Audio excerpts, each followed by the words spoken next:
Well, good morning, good morning, good morning, good morning, and good morning, everybody. Good morning, everybody. Welcome to another episode of The Morning Glow. Welcome to another episode of The Morning Glow. Got a great broadcast lineup for you this morning, as I hope we always do. I'm not important. I'm just a question asker. I'm just a question asker. I'm just a guy on the other end of the microphone asking the questions. My name is Raheem, but I'm going to tell you something. The person that is important, this is my brother from another mother, but we got the same father. This is Captain Leonard. Good morning, sir. How you doing this morning?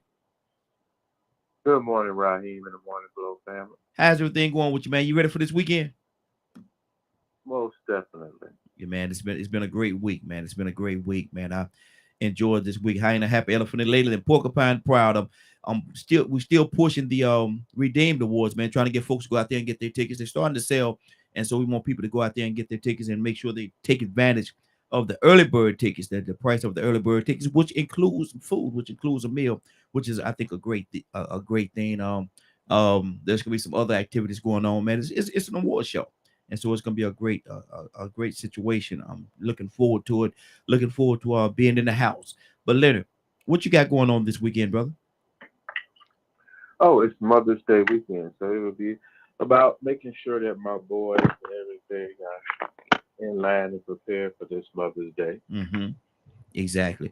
And every young lady out there that is a mother, that's going to be a mother, that want to be a mother, have a desire to be a mother, have the love of a mother. Happy Mother's Day to each and every one of you. I wish I had a rose and a kiss. I could give each one of y'all a rose and a kiss on the cheek because you see what I'm saying? A rose and a kiss on the cheek. They deserve it, Leonard. They definitely Right. deserve it, man. Mothers are very, man. I'm gonna tell you, some mothers are so unique, and I tell people this all the time. And we've had discussions on this broadcast about mothers and fathers. Both are important. I'm not gonna say one is more important than others, but there's just something about mom. It's just something about mom. Leonard, talk to me, man. And it's just something about mom, man.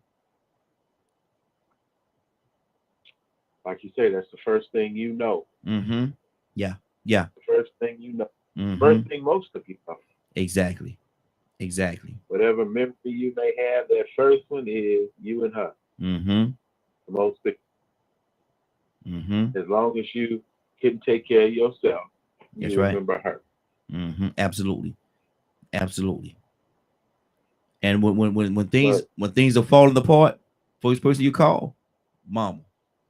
First yeah, person you that's a call. lot of people do. A Mm-hmm. lot of people do. So, like you say, it's a holiday, so we'll be hanging out doing what we do best. Mm-hmm. Mm-hmm. Exactly. It won't be it won't be a whole bunch of things. Like say, for instance, we don't have to do anything. Mm-hmm. We, we feel like doing it. Yeah. Yeah. So for me, holidays and things like that don't have no pressure on them. Yeah. That's It's a that. holiday. That's me too. That's me. And people tell me all the time, man, you don't do this and you don't do that, man. Listen, man. Man, I don't get into all that. It's good. I appreciate it, and I appreciate like something like Mother's Day. I definitely appreciate Mother's Day, man, because what it represents. Father's Day, It, we get the short end of the stick, but I I appreciate it anyway. a holiday is a holiday, right? Yeah, yeah. It's for you to do what you want to do with it. It Mm-hmm. shouldn't be using you. Mm-hmm. Is what I'm saying. If you're not like, say, for instance, this past what was it? Cinco de Mayo, for Mm-hmm. instance. And of course, black folks got to always debate everything. Yeah. Why do black folks celebrate? Because they want to. Mm-hmm. That's Mm-hmm. why. They choose to do it. The only person against a good time is the devil. That's Mm-hmm. it. Mm-hmm. Mm-hmm. So however you choose to enjoy yourself, find some type of peace and happiness, enjoy that. Mm-hmm. Shut everybody else out trying to keep you from having a good time. Exactly. Exactly. Exactly. We got a caller. Caller, what's your name? Where you calling from? My name is Ibrahim Musa Saad, Hey, calling from Atlanta. Ibrahim. Good morning, sir. How you doing this morning? I'm doing all right, my brother. Doing all right. Good. Good. I see you out here taking care of business. Yes, sir. Man, we got to get it done, brother. You know how we do. We got to get it done. We're talking about this weekend being Mother's Day. Um, and we talk about how special, we're not going to put dads down, fathers down. We a lot of us are fathers, but my thing is, it's something about mama. It's something about mama. And mama, and people don't say mother. And a lot of times we just say mama. It's something about mama. What Ibrahim? What do you say to that, brother? It's just something about mama. Well, the Quran says that the gate to paradise lies between the mother's feet. Mm-hmm. And, Wow. And my mother, oh my God, she's been dead since I was 13 years old. Mm-hmm. But I still remember I was her firstborn boy. Mm-hmm. Yes. And connection we had, and everything that she taught me, she prepared me for her end. Mm-hmm. And I just remember everything that I am today. It started, in her arms. She read me Black History back in the early 50s. That people just mentioned today or heard about. And I had an understanding of that, and constantly she informed me about my people and the love for her people and her history, Mm-hmm. her generations before her, and what they did, who they were. And she was, she always had pride in her people. Mm-hmm. And all I can say is, she showed me the love my brothers and sisters, that I was left to have to take care of, Mm-hmm. and with my father, and also just, I'm getting kind of choked up now, she took us to integrate Rich Department Store. We were the first two Black kids to ride the Pig Pig, at the same time that the Student Movement Union Committee was organizing and trying to integrate. The first step of integrating Atlanta was Rich Department Store the same year. And there's just so much history behind it. And then just looking back, and you see that you were part of history because of her. And how can I not, at my age now, not get out there and embrace my people? And her and my father loved their people, and anything that our people did to accomplishment, that we accomplished or that we did that was greater than the generation before them, they celebrated and pushed us to excel and to do more and have more, regardless of our circumstances, our education, but to have a passion, for helping the next person next to you, lifting them up, loving them, and pulling them up out of morass and not looking down at anybody, and not worship anybody above you.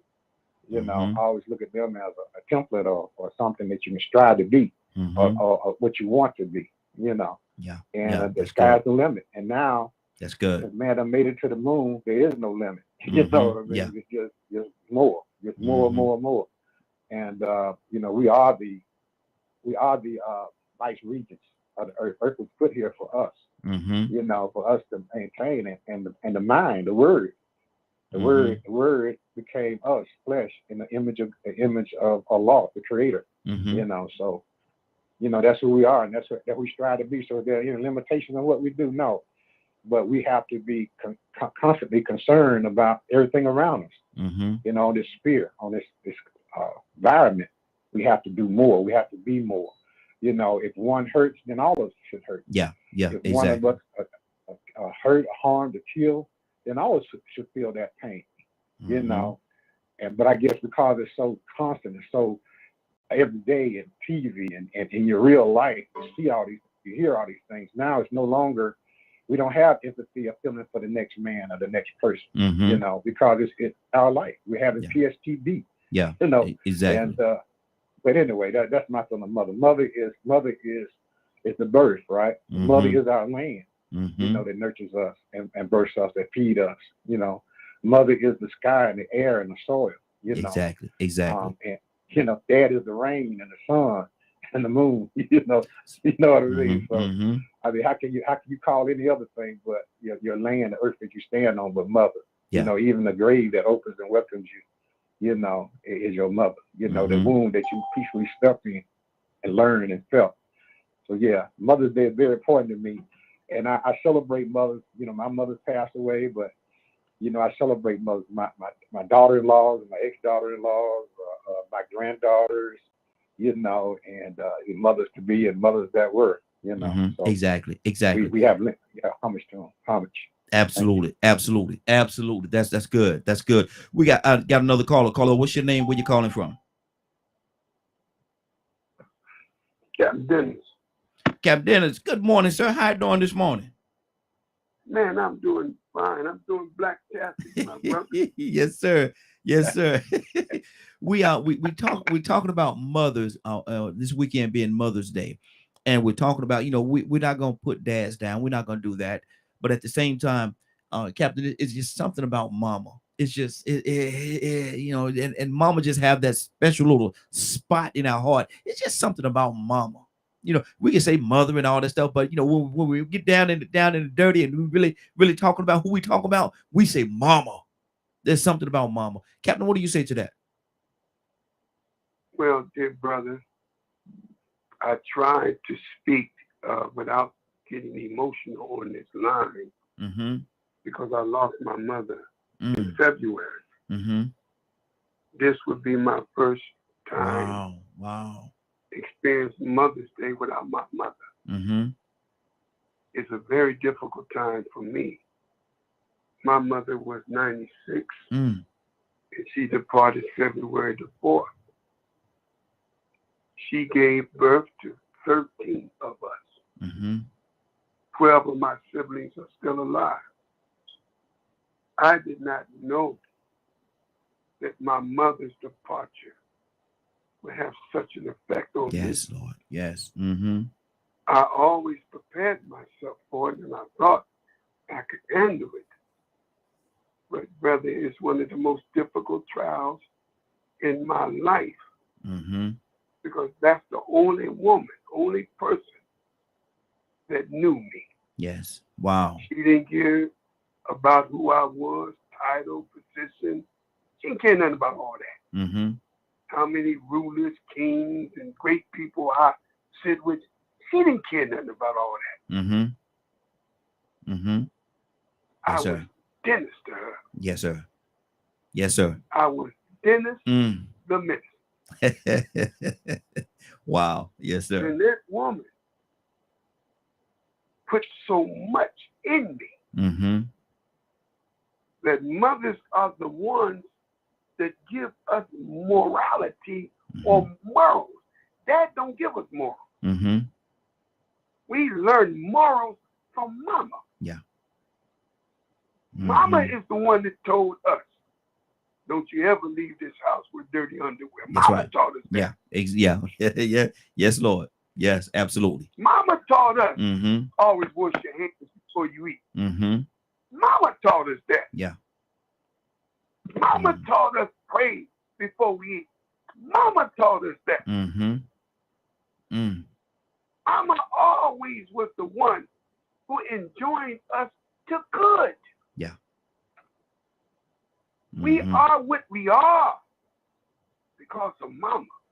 When I sit down with these gangsters, these brothers that smoking each other, and we bring them to the table of conflict resolution, they talk tough to each other until their mama walk in the room. When the mama walk in the room, they like little kids. And if it ain't mama, it's grandma. Yes. Most of the time, it's grandma. How tough they talk. The respect that we have for mama and grandmama, we are losing some of that respect with a new generation who feels they got the right to talk back to mama. Lord, mercy, Jesus. To think, brother Raheem, that we could even fix our mouths to talk back to mama. Mama was the woman who would say, I brought you in this world, fool, and doggone it, I would take you out. Yes. And she meant it, partner. She meant it. Every word of it. Yes, sir. Every word. Mama made sure you went to school with clean clothes. Mama made sure you had food in your belly. Mama took whatever she had in that cabinet. She would have one can in that cabinet, and mama would make a 3-course meal with that one can. That's right. That's right. Oh, blessed mama. And every brother that hears my voice, if your mama is still alive, Lord have mercy, if she's still alive, family, then your mama is my mama. Yeah. Exactly. We the only ones of a people that you can walk through the hood and everybody's mama can beat your behind. That's right. Oh, Yes. Mama, your mama, my mama. Mm-hmm. So to all my family on this line, please kiss my mama for me. Yes. Yes. And hug my mama for me. Exactly. And happy Mother's Day, family. Yes, Lord. Yes. I'm through, man. And Minister Neil told me to tell you hello. He said, tell you what's up. He told me to tell you what's up. He's listening this morning. And Kevin, he told me to yeah. Okay. Leonard, what's on your heart, brother? Now, mama is something else, man. Mama take nothing to make something out of it, man. Mama make us feel when the world is putting us down and the weight of the world is on our shoulders, man. We can go sit right there sit right there with mama just for a few minutes and get rejuvenated, get energized. And mama have a way of making us feel like we could take the world and just pick it up and throw it off of our shoulders, man. She has that in her to make us feel that way. Leonard, talk to me. Talk to me about mama. Well, I think that's what some people may fail to understand. Your connection to creation is your parents. It's been the same way for how many years? It's been that way for a reason. And it makes no sense whatever to form so many negative opinions about your mother. It's related to a lot of well-being and mental issues that bond an attachment with one's mother. It's very important. It's scientifically proven how important it is, and definitely spiritually proven how important it is. And I like what Brother Dennis was saying. Your mother was your first constitution. Yes. And so a lot of us learned a lot of things from our mothers that we may not have learned until it was too late. Like manners. I like when you said something as simple as something that'll keep you alive and keep you well, like washing your hands when you eat. And all those little things that you basic, just the absolute basics of life. Who taught you those? Who helped you walk? Yes. Yes. So you have to remember and to consider all those things, as the Bible would say, to give your mother the honors, your mother and your father. You even get a blessing for that. You get to live a little bit longer than you deserve for that. Yeah. Yes, sir. Yes, sir. So however you came in, I guarantee you, a woman gave birth to you. That's how we all got here. If anybody calls on the phone and haven't, please tell us their story. But hopefully people will remember their mothers in a good way. Hopefully somebody like Brother Dennis, they say. If you got an opportunity, give your mother some respect. Yes, absolutely. This Mother's Day. Even absolutely. If you had a lot of issues or what have you, guess what? Still your mother. You know, my mother passed away a few years ago. And one of the things about it is my mother was responsible for making sure I knew I was a free man. Wow. Think about that. Yes, sir. Yes, sir. And that's something you're gonna hold on to. That's something you're gonna hold on to. Man. Yeah, absolutely. So that's why I fight about I fight to stay free. That's why I don't never claim nobody's slave game. Because my mother wouldn't teach me that way. Yeah. Yeah. She taught me to be free. By all means necessary. Absolutely. Absolutely. Charles, good morning, sir. How you doing this morning? What's up, Chief? What's going on, y'all? Man, we talking about mama. We talking about mama, man. And this being Mother's Day, and we talking about how special and how unique mama is, man. How important and impactful mama is, man. Without mama, we all would be lost, brother. Oh yeah. What do you say about mama? Oh, love them, man. Love mines. Ups and downs, ins and outs, man. I love mine. She did a heck, as they say, a hell of a job. Yes, sir. Yes, You sir. can say that, but I'm saying it. She did a great job with me, man. And not only with that, she was a neighborhood mom. Yeah. Anybody who came over my house called her mama. Miss Sandy and mama. She was mama to everybody. She didn't play the radio though. They already knew that. They knew what they was going. Ain't no radio. Yeah, they wouldn't get no mama. And so she was a mom all the time. So that was a good thing. The great thing about her is that she was always mom. Whenever people meet her, she was mom. She didn't lack any of that. She stood up for what she believed, and she taught what needed to be taught, and she did it in a loving way. It wasn't in a hateful way. It was a great way.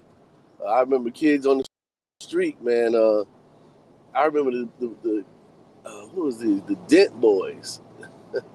Remember Richard Dent, right? Yeah. Played for the Bears. Yeah. His brothers and stuff grew up with us. Around us, a little bit older than us, but they would, my mom got the utmost respect for them giants. And see, and that's the thing, man. And this will blow a lot of people's mind, man. Just to really see it, man. Mama don't have to be the biggest person. Mama could be the smallest person in the room. And they could be the biggest, almost biggest giant. But mama gonna get that respect. Yeah, mama gonna get that respect, man. My mama 4'11" and a half. She always tell me make sure I say that half. But like ain't nobody gonna mess with mama. I promise you ain't nobody gonna mess with her. And that's just that's just what it is, man. She get that respect. It's just something. Remember that old saying, size don't mean the thing. I'm from the old school, fool. Size don't mean the thing to mama. Exactly. And that's the whole thing right there, man. Captain, and that's what I'm saying, Captain.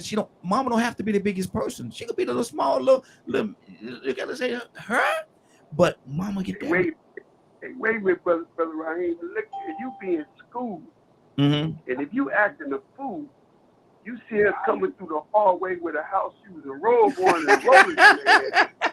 Yes, sir. Who mama is that? Yep. Everybody's, whose mama is that? Somebody in trouble. Boy, you in the back of the class, you see it. Oh, Lord. You gonna show out on me? I'm gonna show out on you. Yeah. Hey, look at wait with Raheem.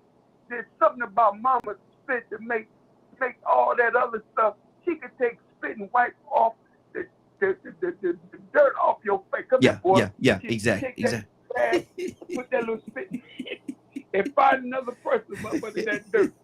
And wait a minute. And she made sure you took a bath every night. Yeah. Oh yeah. You did not get your dirty butt in her bath.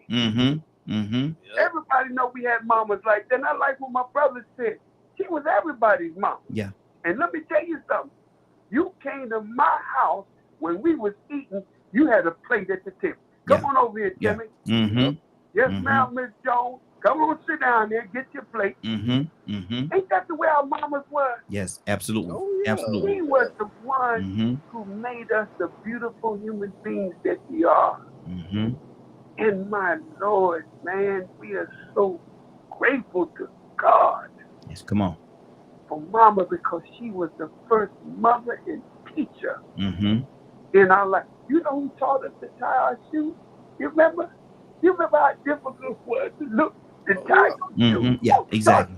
Dad didn't take no time to teach you to tie your shoe, did he? No. My mama showed me one day I meant to sink. I had so much soap in the rag, I didn't know how to get the soap out the rag. My mama showed me how to rinse the rag out to get the soap out to wipe my face. Yeah. She showed us, brothers, how to wipe our butt. Yeah. Wipe out behind when we come off that stool. Daddy? No, that was mama. Yeah. That potty trained us. It wasn't daddy. As my brother said, she taught us how to walk. Yes, sir. And some of us may be breast babies.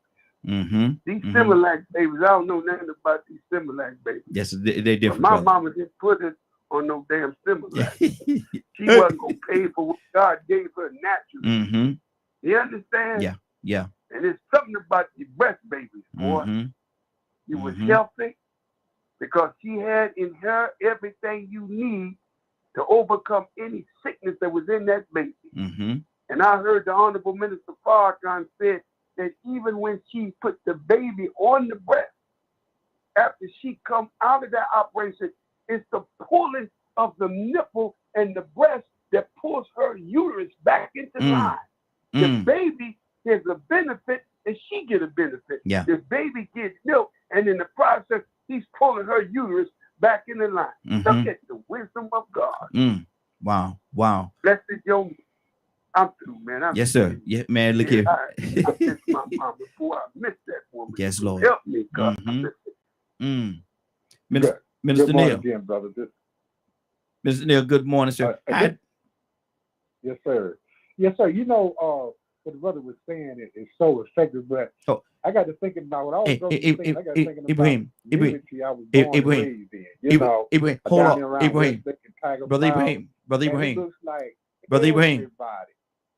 But yeah, hold on. Just 1 second. So hold on, just 1 second. I want to get we got a caller. Let me go to this call. I want to be respectful of everybody's time. Hold on 1 second, brother. Don't go nowhere. Minister Neil, what's on your heart, brother? Good morning. Good morning, everybody. How's everybody doing this wonderful morning? Doing good, brother. Talk to me. Tell me something good. Did I just hear Muhammad on the phone again? Absolutely. Yes, sir. He in the house. He in the building. All right.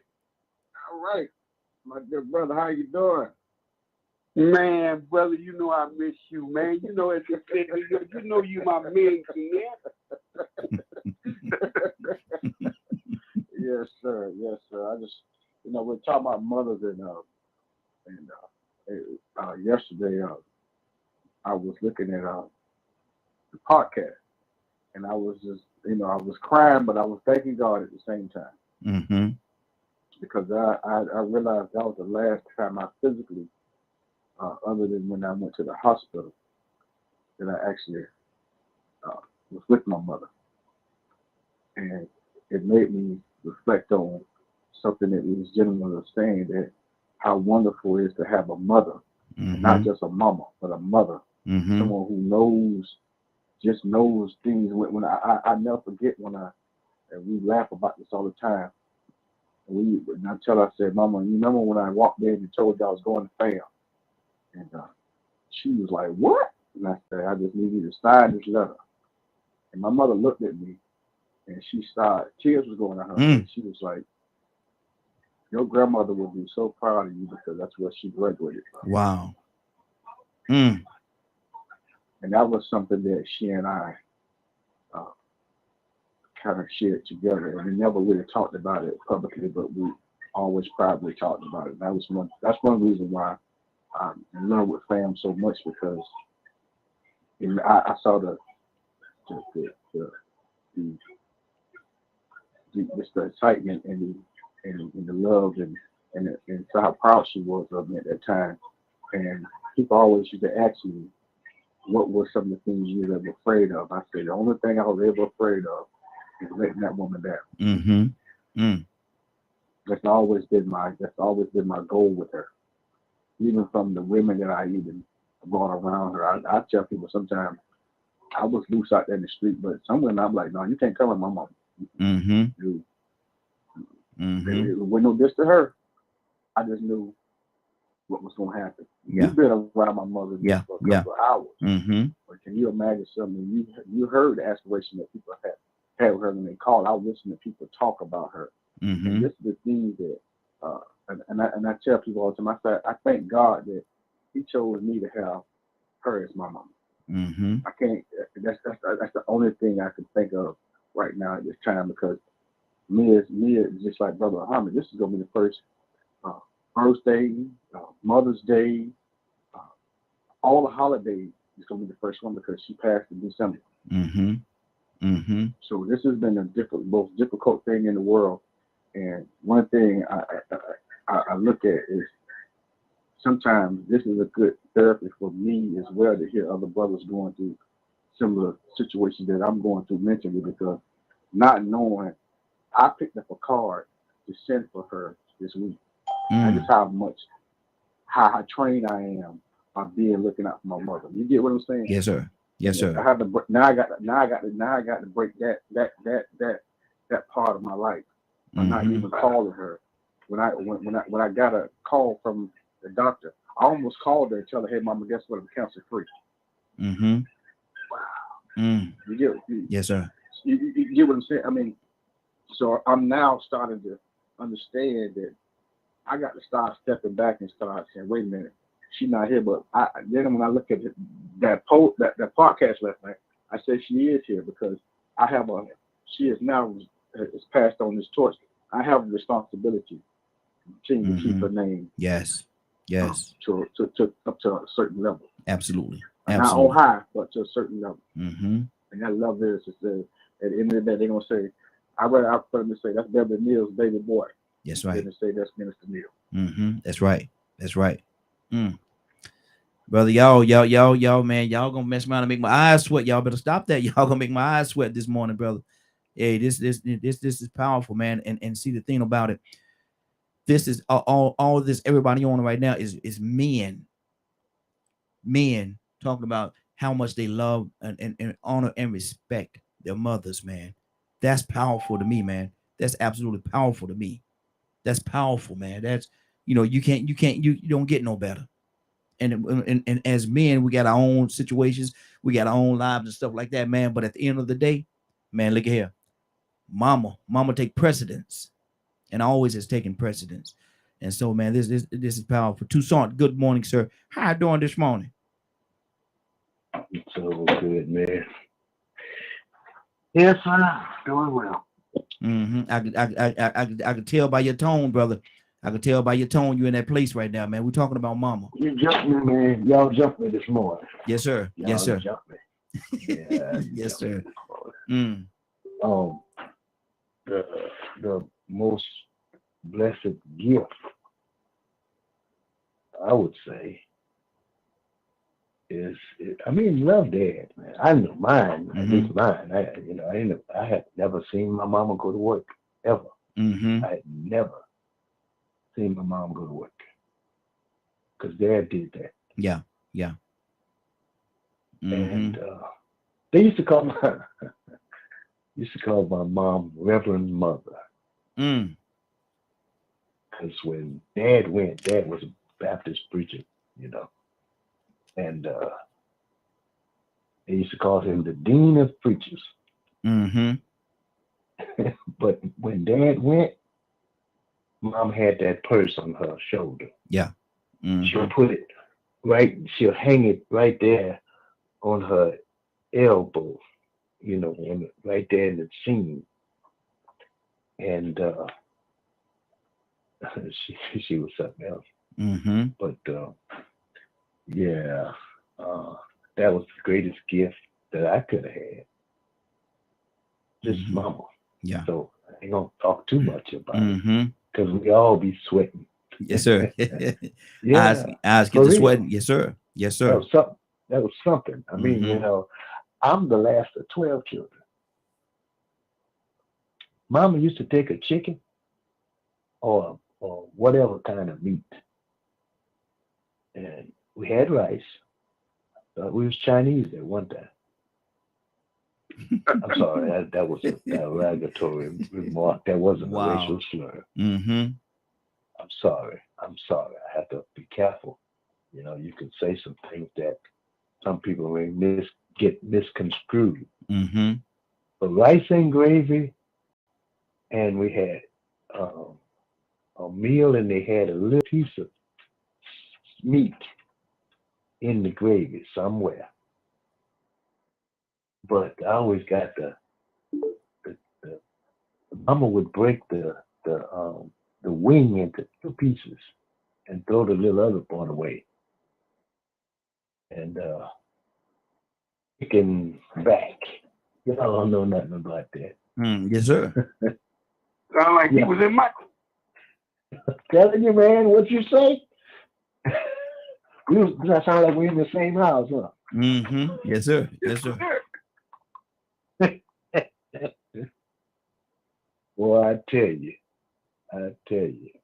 Showed us how to make a bed, wash dishes, and Mama would cook Sunday's meal Saturday night. Because you was going to church. Matter of fact, when Sunday morning, I'll shut up. Sunday morning, you would hear in the morning a song break out in the house. And you knew it was time to get up. Yep. Because we was going, all of us was going and kneel and for prayer in the morning, Sunday morning, in preparation for worship. Every morning, every Sunday morning. Yeah. We'll go around Mom and Dad's bed. And I, when y'all was talking, I pulled up a little song. I can still hear Mama praying. My mom, and I'm trying to shut up because you shouldn't have started this right here. You shouldn't have never started this. But yes, it's good. But I remember when my mom got to the point where she had dementia and Alzheimer's, or however you pronounce it. And my brother-in-law and my oldest sister was at the house.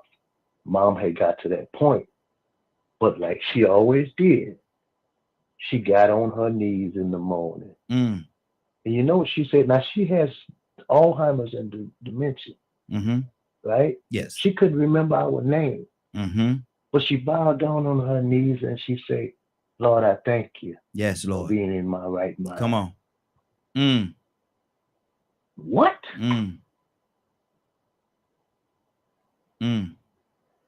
I'll shut up. Wow.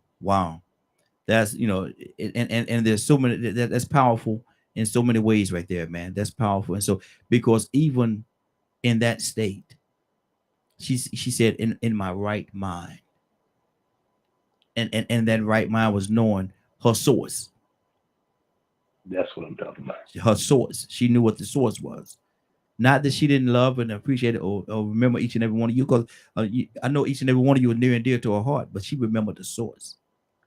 And she never stopped. Cassandra, good morning. How you doing this morning? Good morning. Cassandra, we talking about mama. And Cassandra, you are a mother, so happy Mother's Day to you. Happy Mother's Day. I want to make sure I say that happy Mother's Day to you.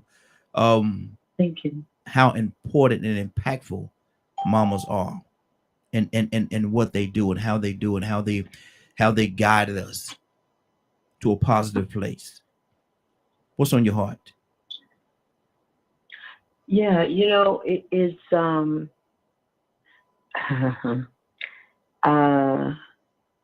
I can just talk for me as a mother.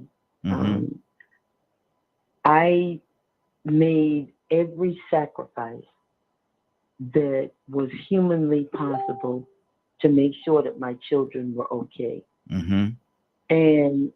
And that's why I get upset when people say, well, why she do that? Because why would she do that? Because she was trying to feed her children, because she was trying to make sure that there was a roof over their head. You understand? I don't, as a mother, I don't judge what another mother does. Of course, we don't want to see people do anything illegal. You understand what I'm saying? But I understand if she went there because she was trying to feed her children. I get that, because, boy,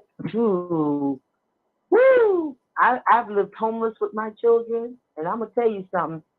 When you in that situation, you be thinking about things sometimes. You thank God for the Holy Ghost, because you be like, man, wait a minute. No, you did not think like that. But you love your children so much that there is absolutely nothing that you would not do to make sure that they're okay. Not that you okay. Yes. But to make sure that they're okay. I understand. I get it. Yeah. Wow. that man is so much going on. And like I said, we could talk this whole broadcast easy about mothers, man. We got a couple of other people that's on the line. I want to get back to a few people too, but let me go right now to Curtis. Good morning. How you doing this morning? Hey, what up? What up? What up? What up? What up? What up, man? Man, What's going on? Curtis, we talked about mama. We talking about mothers today. You know, this is Mother's Day weekend, and we talk about how powerful, impactful, how much they meant to us, and how they were the very fiber of who we are, man. They sold that man, mother could take, like somebody said, a can of food or a can of whatever it is, and make a full course meal out of it, man. Mothers, man, you know, when the world is beating you down and you like you ain't got nowhere to go, man, you can always find your way to mama's couch and sit right there on mama's couch, and she make you feel like you could pick that world and throw it away, man, and just rejuvenate you, man, make you feel like you somebody. Curtis, talk to me about mama.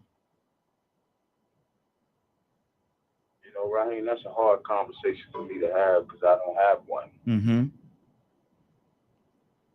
You know what I mean?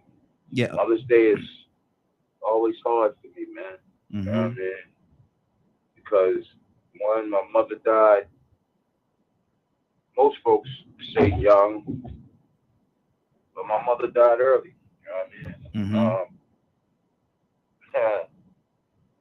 Her and my grandmama, man, both my grandmamas, they I was listening to Cassandra, man, and she just made me think about my grandma and my mama. And I don't have too much to say right here. Just good morning. I wish the best for all. Maybe later on during the show, when I part, I'll read a piece that I wrote specifically for women abroad that just tell you not only what it means to be a mother, but what it means to be a woman. Because what we seeing right now, man, is we seeing a moment where a bunch of male chauvinistic pigs are using women again. Mm-hmm. Wow. Let's You know, so mm-hmm. we want to. I don't have. Yeah. Okay. We want to keep you know pretty much where we are, man. Because like I say, man, we showing appreciation for mothers on this morning, and we got the right people on here to do that. We definitely got the right people on here to do that, man. To show honor to the mothers, to the ones that had taken us from nowhere and taken us somewhere. It's so many different ways. Badger, good morning. How you doing this morning? Good morning. Talking about mothers, man. Talking about mama. Talk to me, Badger. Yeah. Oh, I almost didn't come on the show. Mm-hmm. As you know about my past. Mm-hmm. But I'll make one comment on that. Thankful I learned how not to live by her example. And I'll just leave that at that. No, man, my wife and watching her be a mom sometimes it is absolutely amazing. She's figured out how to kiss them boo-boos and get the food right, and just sometimes it gets to the point where like they don't want nothing to do with me, they want mom. Mm-hmm. And it's Mm-hmm. absolutely adorable. Yeah, absolutely. Absolutely. So to the amazing moms that are out there that are like that, like my wife and a lot of the people that are on the radio show, it's thank y'all for being y'all. Absolutely. Absolutely. Absolutely. Ibrahim, you had something on your heart, brother. What's on your heart? Oh yeah. Good morning. Good morning again. I thought about everybody talking about homeless mothers, and I also remember about the community I was raised up in. And it looks like every mother around there was your mother. if you did something bad down the street. And I tell you what, they would chastise you and send you on up and get on that party line, because we didn't have private numbers then. And they called the Doris, your child did this, that, another thing. And I thanked them. And I sent them on home. And boy, when you get home, and mother was tired, she said, wait till daddy get here. You said, oh, Lord, Mom, please go and do what you got to do. You know, wrap them switches just right. Yeah. You know, I don't want no old switches. I want them switches too new. And I want you to braid them just like I taught you when I do your sister's hair. And bring it on in. I don't want it short. I don't want it too long. So come on in here, boy. And, but if you were hungry, or even if you wasn't hungry, you was going up the street and they called you, Doris, your child, I just cooked dinner. Can your child come stay with us? And I'll feed them dinner and everything. You know, I had a older lady next door, Miss Duncan. She died a few years back at 90 something. And but Mom put too much of that Vaseline on me to go to school when it was cold. We had to actually walk them out of school, right? And I go over there, I go cry to Miss Duncan. Miss Duncan just like a surrogate grandmother. And she pulled me and said, boy, she said, I don't know what's wrong with your mother. She wiped it off me and she give me a little cup of hot chocolate and stuff like that and send me on home. You take your sisters on there to school. You know, your brother and sister on the school, right? And we go walking all the way to school, you know. And that just remember there was so much love in our community that you weren't scared to go nobody's house. Nobody scared to go hit you. They call your mama and let you know where you at. You know, if you were doing wrong or good or something. And they get in church, and the first thing they call say, you know what, Dollar children did this. Dollar children did that, you know. And they speak up for you. Yeah. And if you were a bad boy, look at here. You know, everybody will look at you crazy as we going to church. You know what's up. Exactly. You know, the guts feel. And, you know, my mom was like one of them neighborhood mamas. She was like, she was mama's best friend. You know, everybody around, everybody's mama knew my mom. And they go party with her. And then when it's hard times or something, my mom would put on them fish fries. Y'all remember them fish fries? Yes, sir. Right? Have fish with everybody. And then somebody mama bring up some liquor, some of that old white light. You know, that's great food. And then with that, and then with time she really wanted to have fun, she have chicken party. You know, wow. Chicken parties. And I had to do the slanging. I had to slang them chicken. Put a little flour, I clean them chicken. But boy, and you know, all these folk now, but I wouldn't dare eat it. But man, it was just so much heartfelt that it wasn't just your mother, it was everybody community's mother. And if somebody bullied you back then, boy, and their mama seen it, your mama told them that she had bullied your son, look here, boy, they go, that mama stayed them up. Yeah. Now mamas be fighting each other. Dads come out, everybody be fighting the whole school, shooting the bus driver, you know, and everything. But back then, everybody get on. And if somebody come in there and hurt one of them children in that community, you had to worry about dad. By the time dad got home from work, boy, that you had to worry about going to jail. You be called the police yourself. All these women are trying to kill me out here. You shouldn't have touched their children. Come protect me. Come protect me. Come protect me, because they're going crazy over here. You know? Yes, sir. Yeah. But you know, I want to say one thing though. I got the spirit today with talking about listening to all you brothers and that sister and everything. You know, there's a lot of mothers out there down there at right down there at the what they call the tent city down there, Capitol Ave, down on Peachtree Street that are homeless. Yeah. You know, I talked to a mother the other day. I went up there on the hill and talked to a mother, and she was hoping that a kid would think about stuff. But you know what? I got a couple of dollars. I ain't got no whole lot of money, but I want to go buy some flowers and some roses. And today, when I go down, I meet you today, brother. Yes, sir. I like to go up there and look for them women, homeless women, and at least give them a dollar or something and give them a flower. Yeah. You know what I mean? Yeah, absolutely. And Saturday or Sunday, if y'all want to get together and go out there and meet them homeless women out there and them fathers and stuff, you know, they're missing their mama, you know. Cause I always got mom we done missing, you know, they died or whatever, and life done brought to that situation. Even hell, if you want to go out there and give them a nip, you know, because I was that kind of situation, I appreciate it. They say, well, I'm gonna get my money, go get yours. So we'll go here, bro. If I was in your situation, mama, that was your situation, daddy, you know, hell, I get me some of you to get where I'm at right now. But I think that we should try to give them something. Yeah. You know what I mean? Absolutely. And remind that we a community. The community is our mother. The community nurtures us. You know, when we didn't have our mothers or the mothers got in trouble in jail, you had your grandmother, you had your nieces, you had your aunt. You had the next door neighbor would reach out and grab you when your mom was in the hospital and come on, son. Come on, son. Absolutely. I got you right here. Absolutely. I'm your mama now. Good You deal. know what I mean? Mm-hmm. Like if a daddy remarried, I'm your mama. I'm gonna hug you. Come here, son. I got you right now. Mm-hmm. I'm gonna do the same thing your mama tried to do for you. Yeah. You know what I mean? I'm gonna raise you, child. Mm-hmm. I'm gonna treat you just like you my own, like I had you myself. There you go. Now, see, that's the kind of community that I knew. Mm-hmm. Now I don't see them communities now. Everybody got a point fingers in everybody, and everybody ate this and ate that one. And every mama now they want to raise their kids in some form of fashion that they think is popular right then, or that's them. But they don't give like they used to. We need to give, but even as men, we are mothers. We nurture. Mm-hmm. We nurture our children. My mom and dad are 13. My dad, my aunts, and everybody come down to Chicago and down south, Joe and everywhere. Oh, we got them. My dad said, no, these are my kids. They stay with me. Mm-hmm. They kept us all together. Yep. And that was 1964. My daddy, my mom and dad when I was 35, I'm 13, and the youngest was 7 years old. He said, I got these kids. Mm-hmm. You know what? We had a community around us, but my mama taught, like the other gentleman said, my mother taught us how to wash dishes. Hell, you were 6 years old, you could look over the stove. She taught me how to cook. I was cooking grits for my sister and brother. That's all thing I cooked these. Mm-hmm. They were horrible, but Good I deal. cooked them. Hold on right there, brother. Hold on right there. He said they were horrible, but I cooked them. He said they were horrible now. He said but I could cook down. I could wash clothes, I could iron clothes. We had the more agitators being in washing clothes. Mm-hmm.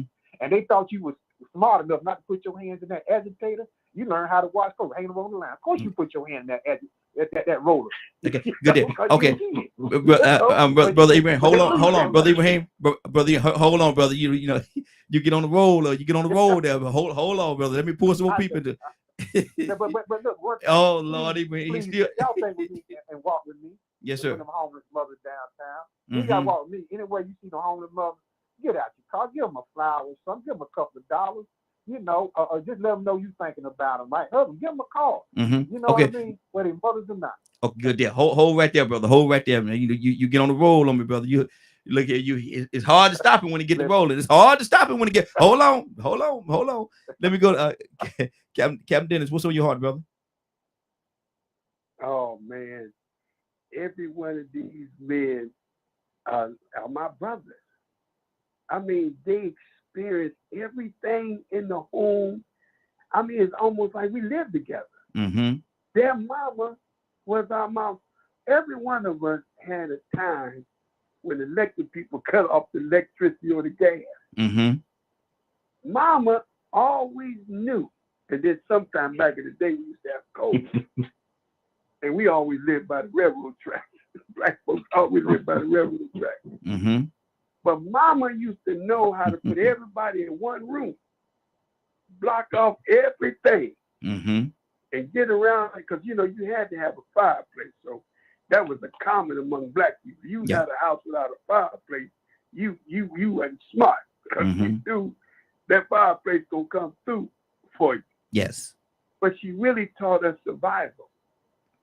And right today, and every one of y'all know, everything that Mama taught you, you still do it today. Mm-hmm. If Tide was the soap powder that you use, then you buy Tide today.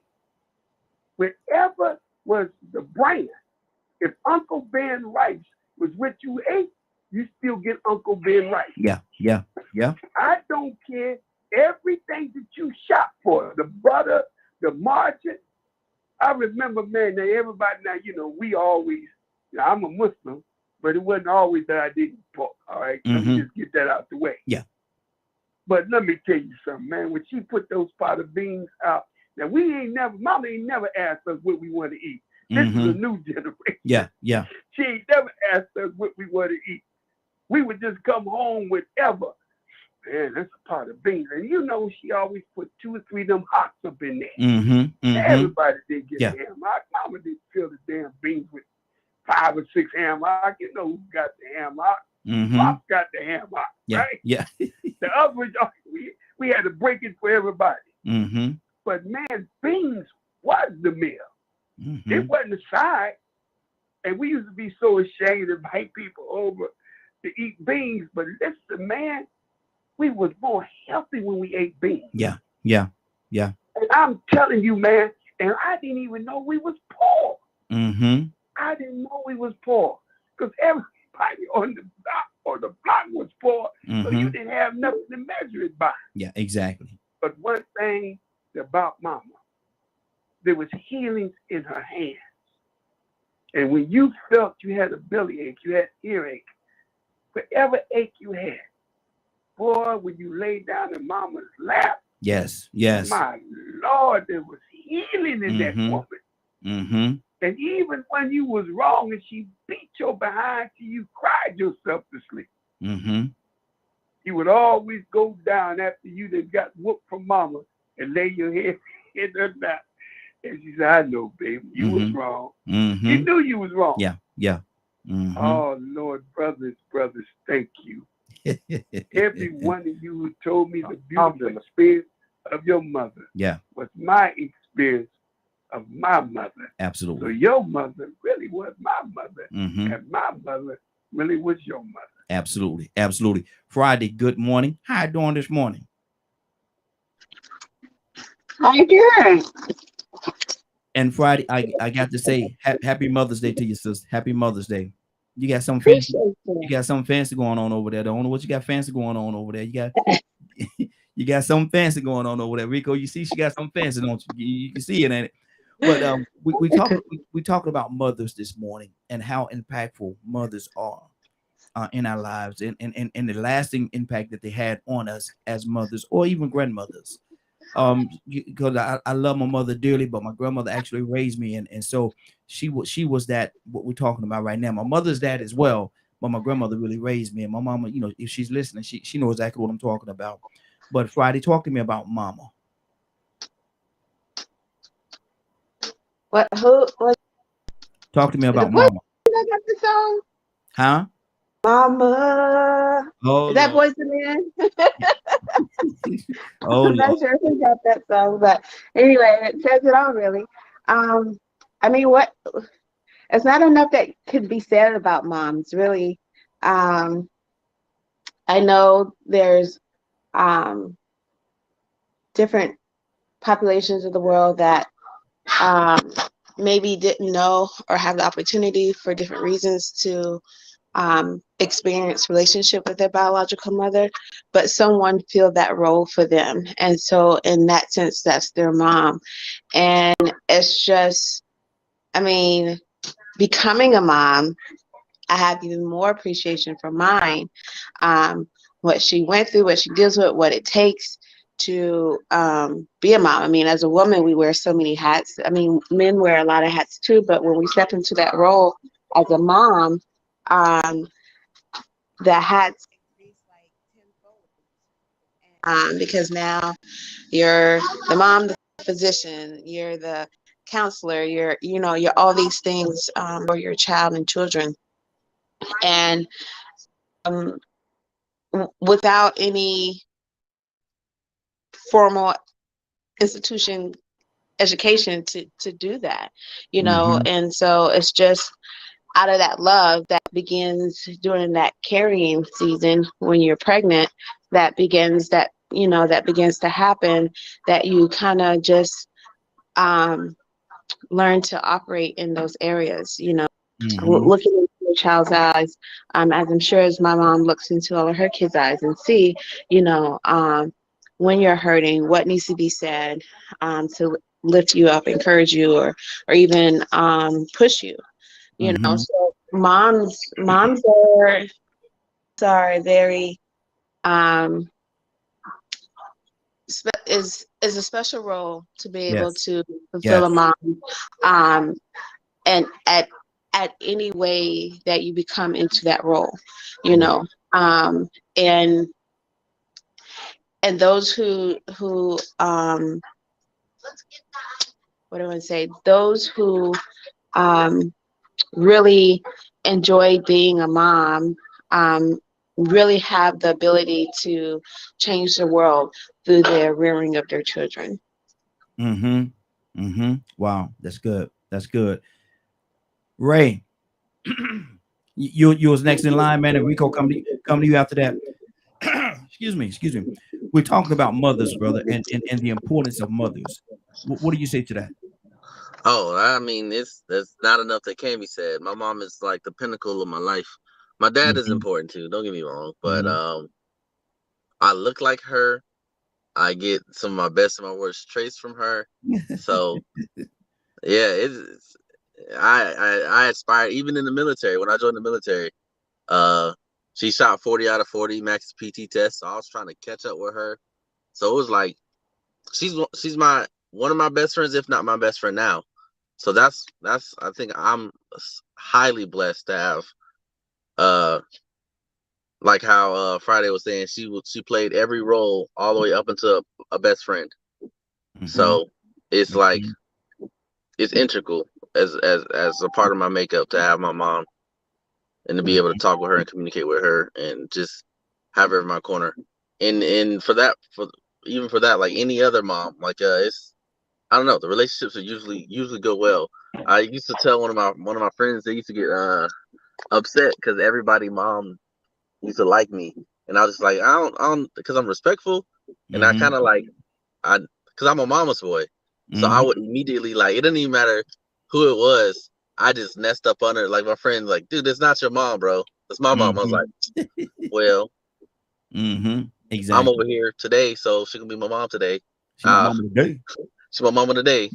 So I was always like that. I always hug up and be up under any mother because it's just the energy is different. It's always it felt like I was always getting fed. Yeah, that's good. That's good. Rico, good morning. How you doing this morning? Man, welcome to a new day, man. I can't complain. How everybody doing? Hey, doing good. Welcome to you as well, brother. We're talking about mothers, and I think you and I are in the same situation. Our grandmothers raised us. So give us the standpoint from that, brother. How important were they in our lives? Man, very important. I mean, everybody know that the mother is the first teacher. And that teaching is more than ABCs. You know what I'm saying? Yes. It's how to be compassionate, how to have empathy, how to be respectful, how to share, Yes, how to not cry, how to not put your fingers in that socket. But I'm listening to what everybody was saying, man, and it's awesome. And I didn't experience that with my mother. I had to get it from my grandmother to a certain extent. I couldn't get it completely, consistently. It was sporadic. And so it's different when you're I'm gonna say the person that has the most priority in your life, or the person that has the majority of your quality time, is the one that's probably gonna have the most influence on you. So I wanted what everybody is getting, what everybody got. I mean, I'm listening to everybody reminisce, and it sounds like the good old days. Yes. And it's funny to hear that because as I sit here and think about it, man, it doesn't seem like Mother's Day has the energy or the momentum. I don't feel that energy that I used to feel in the past with any of these holidays. But Mother's Day, I don't even feel that energy that I once felt in the past. And I was telling, I think it was you yesterday, I was telling me, I think I was born before my time, because I hear stuff that Ray says. And I'm like, man, I was saying that when I was 10 or 11, and I was the oddball. I was the only one saying those things. And the same thing happened with my parenting. When I graduated, I looked around and I saw, like, man, everybody got their mama and daddy there.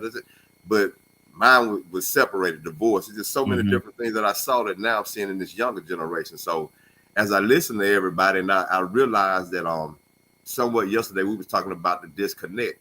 That goes to show you how disconnected we are, because we could get so caught up in our good old days and that emotion of reminiscing, and we'll speak on that, not realizing that a lot of these children these days don't have an opportunity to have that emotion. They don't have an opportunity to say those things that we say, or feel that emotional experience what y'all experience from their mother or their grandmothers.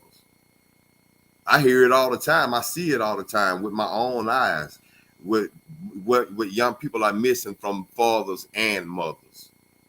Nurturing, that consistent upbringing. So I always catch myself wishing I could find a way to connect with women that don't have that same nurturing skill that the women in the past had, because it's missing. And I'm gonna tell you the reason why it's missing. Some will deny it.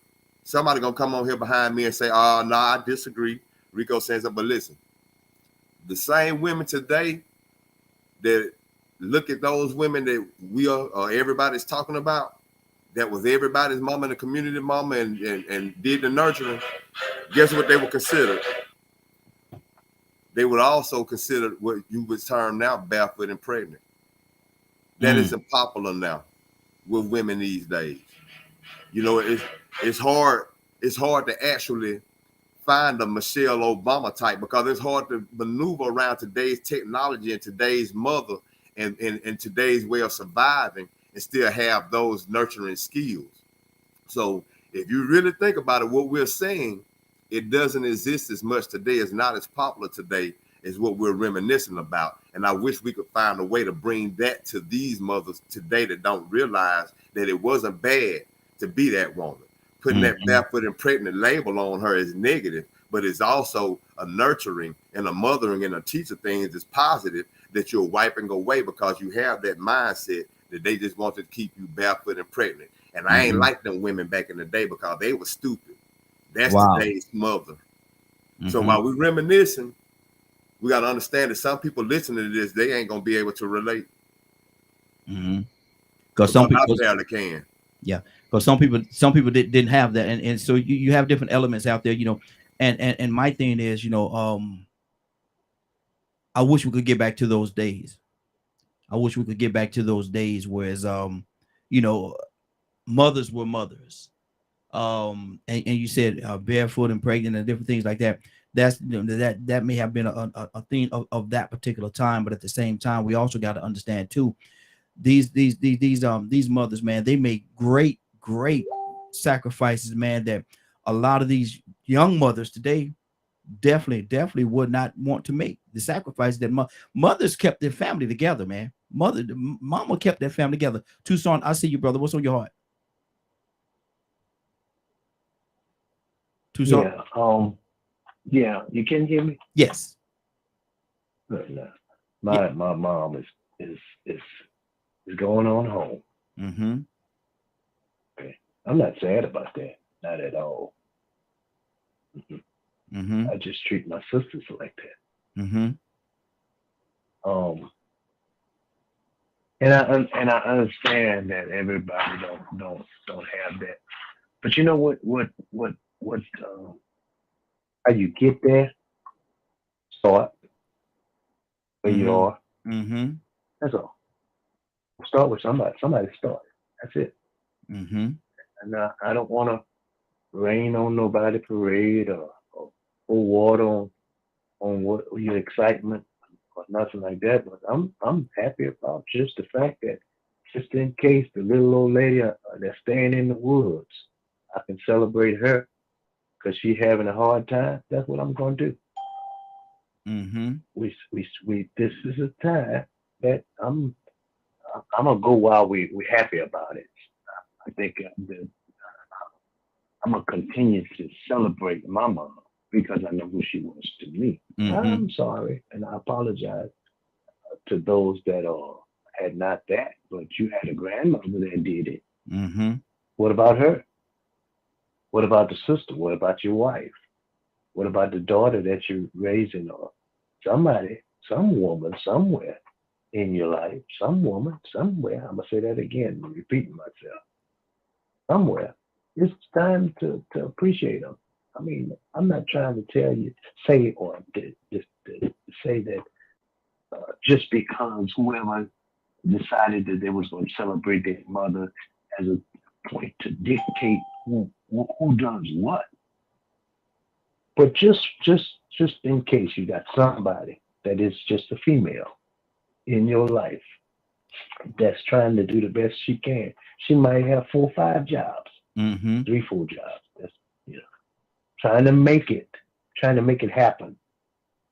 You know, there's some mothers that's there. Unfortunately, you know, they got caught up because they're struggling and they got caught stealing. I remember that. I'm gonna shut up because I don't think that we would, you know. I think you had the good intentions, right? Yeah. Because, you know, perhaps you didn't have a mother, or somebody didn't have a mother to raise them, but grandmother stepped in. That's a lot going on these days. Yeah. Exactly. It happens. It happens. Some woman gonna step in because that's in their nature. Hey, can I go next? Nothing like a mother. That's all I'm saying. Absolutely, absolutely. We got a caller from the 267 area code. 267. What's your name? Where you calling from? How's everybody doing today? It's Joyful J. Joyful J. Good morning, sir. How you doing this morning? I'm doing well. All is well. Good deal. Good deal.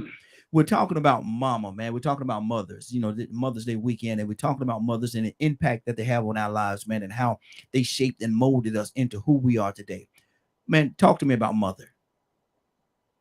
I've been listening since 7, and yeah, this is definitely a heartfelt subject.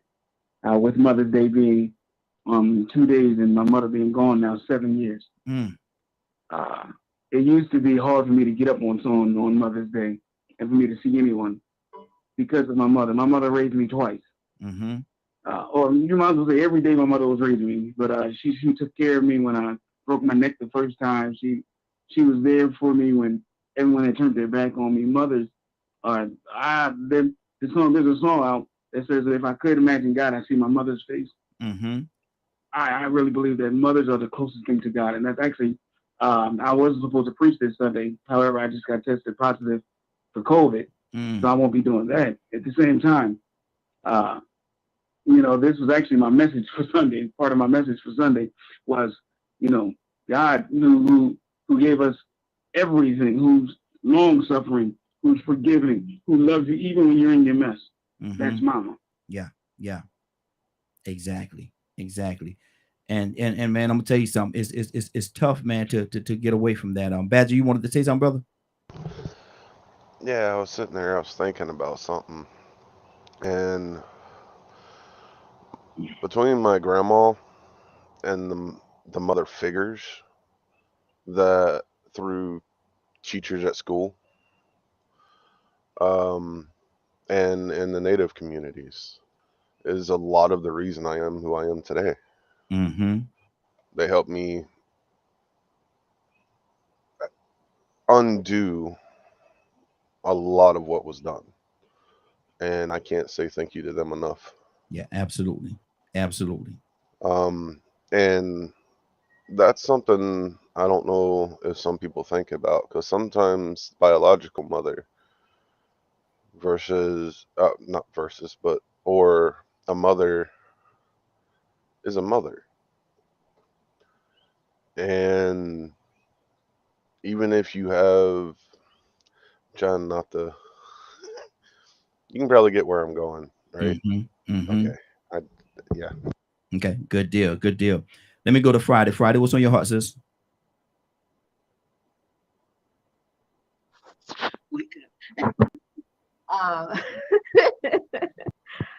I mean, it's as we can really talk on it, on and on and on. By the title, that you step into that position, however it becomes about, you know, whether you for 9 months, 4 months, 3 months, and your child survived, whether you inherited that child and step into that role, to have that title, however it comes, you know, maybe it was a time in your life where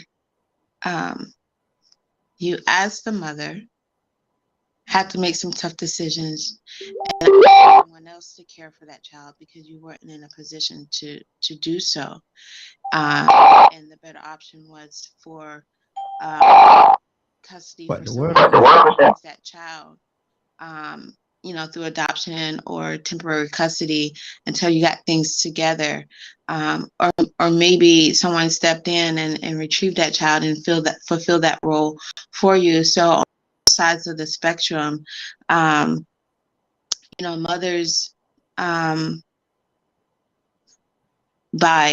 birthing or by inheriting of the role, are very critical to are very critical to the process of the development of any child. And, you know, we've talked in other series about mental health, and we talked about in other series about nature versus nurture and all these different things. But at the root core of it, for me, I believe that however you acquire that role to have that title mother, it's a very honoring role to have and a very important role, and one that, like I said, can really facilitate changing the world through the rearing of that child and or children, because it's those things that they're going to take with them into their life that's going to help them navigate life for themselves, good, bad, or indifferent. They're going to go back to that individual who fulfilled that role for the mother for them to say, hey, okay, this is not what it's supposed to be, or this is what it should be. Let me do more of what it should be, and let me help change the lives of others that may be experiencing those things that shouldn't be. But it's just a very honoring and powerful role to fulfill as a mother, however it becomes your title. Absolutely. We got it's so much going on. We actually have our guest that's coming in, but right now I want to go to Leonard. Leonard, what's on your heart, man? We're still talking about mothers. Oh, I'm just listening. You know, I'm in transition. So I'll be sitting here waiting on your guest. Okay. Actually, the guest is actually in. Judge, if you can you turn your video cam on for us? I thought I had it on. Let me see what I need to do. Okay. Because I see. Okay. Yeah, you may have to go out and come back in. There may be a connection error. Okay. So you might need to go out and come back in and just enable your camera when you come back in. That way we'll be able to see you and talk to you and have this conversation this morning. All right, let me try that. Okay, good deal. While the guest is actually doing that, I want to go to let me go to Ibrahim. Ibrahim, what's on your heart, brother? Ibrahim, give me your quick version now. Ibrahim, you there? Okay, he may have stepped away for a second. Captain, talk to me. What's on your heart, brother? Oh yeah, you hear me? Yes, sir. I hear you now. Okay, yeah. Alhamdulillah. Well, you know, thinking about everybody, right? And about the mothers that are out there, right? That for some reason or another that are confused, and you have to go out there in the street and early in the morning, late at night, and you see these women old women, and they're left and they're out there alone for whatever reason. And I don't put no judgment on them, but some of these got children or had children, right? And whatever reason they're out there. And it's just heartbreaking to see that we don't reach out to our mothers, right? We talk about how good our mothers were. Well, are we reaching out to our mothers the same way? And you see that you go to some of these nursing homes. I had my one of my first wife's mother, and she was in a nursing home, and how they're treated and how they just, and the love, even though they can't remember anybody, they would reach out to people because they're coming there and see them. And my current wife, mother, before she passed away, she had Alzheimer's real bad. And I would come sing to her. I asked a long time ago, what were some of the songs when you were coming up in the 50s and when you were a young girl in the 40s and 50s? And she told me. And it just so happened that my mother, I used to sing the songs that my mother used to sing me from the 40s and 50s, Porky and Bess and Summertime and the Living is Easy. And things like that. And that meant so much to her. And when she could be she was a teenage girl, and she was out partying and dancing and met her husband, you know, and she told me a story about how he took her on the train for the honeymoon because he worked for the railroad. And so I tried to find songs in that area. And I would sing and then when I come in and I started singing, she would remember, she that's that old crazy man they sing to me all the time. And then she could turn around and then she see her daughter. And she said, Devil, you know, so you know, it was just so much that you had and the love, right? And what she did so much and how she met so many people. And God bless her. And I'd like to say, reach out to her aunt right now, who's in bad shape right now, who buried her father and her mother and Ibrahim, and all her sisters. Okay, Ibrahim. And I'd like to say to her, you know, Happy Mother's Day to her, and everybody, all the other mothers that. Ibrahim, can you hear me? Ibrahim, can you hear me, brother? Can you hear me? Yes, I can. Okay, hold on right there, man. We have our guest on with us this morning, and I want to turn and channel our attention toward the guest that we have on. I'm going to go right now, and first and foremost, thank her for giving this opportunity to talk to us this morning. Thank you very much, young lady. I definitely appreciate you coming here. Thank you. Oh, thank you for having me. Absolutely. It's an honor to have you. I want you to take an opportunity, if you don't mind, introduce yourself, tell everybody just a little bit about you, and then we're going to get into the conversation. And if it's okay, I want to open up the line for everybody to ask different questions, if that's okay with you. Sure, absolutely. Good deal. Introduce yourself. Good morning, everyone. I am Tracy Kaysen. I am one of the 11 Superior Court judges here in Gwinnett County. I was first elected in 2018 when I ran for an open seat and was elected out of a 3-person race. And so I have been serving as a Superior Court judge since January of 2019, which is when the term started. Prior to me running for judge, I was a prosecutor for 21 years, 18 in Gwinnett, and primarily my practice focused on prosecuting child molestation, child abuse, and sexual assault cases. Mm-hmm. So I've always been about protecting the community in which I live. Prior to coming to Gwinnett, I worked for 3 years as a prosecutor in Dublin, Georgia, which is where I grew up. So Dublin is in the middle of the state, for those of you listening that have never heard of it. Mm-hmm. It's a small rural area in the middle of the state, actually the county in which my dad and his family grew up in. Excuse me. And so I worked in Dublin for 3 years, and you can imagine I was a single lady in rural Georgia and not much opportunity. So when I got an opportunity to come up to Gwinnett and work for one of the best DA's offices, wow. I jumped at that opportunity, not only to work at the DA's office, but also just to experience the even then diversity and growing opportunities here in Gwinnett County.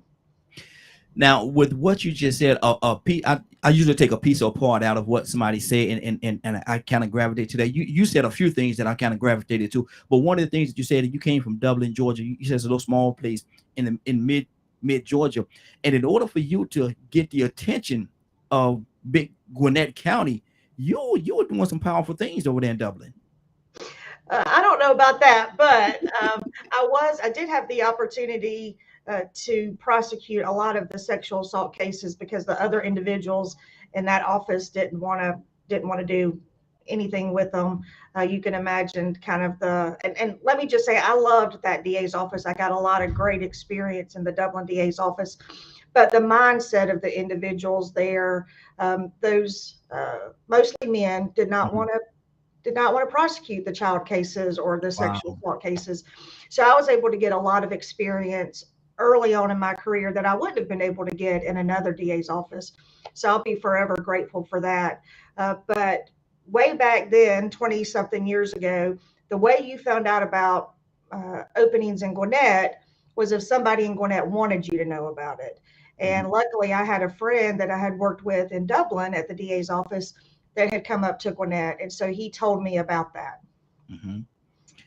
Now, with you being in Dublin, which is I don't know a lot about Dublin, so I don't want to fixate my mind as to what I think it may be. But what is the major differences that you saw in being in Dublin and being in law in Dublin, comparison to being here in Gwinnett County, which is Gwinnett, I think, is the largest county in Georgia. So what was the differences?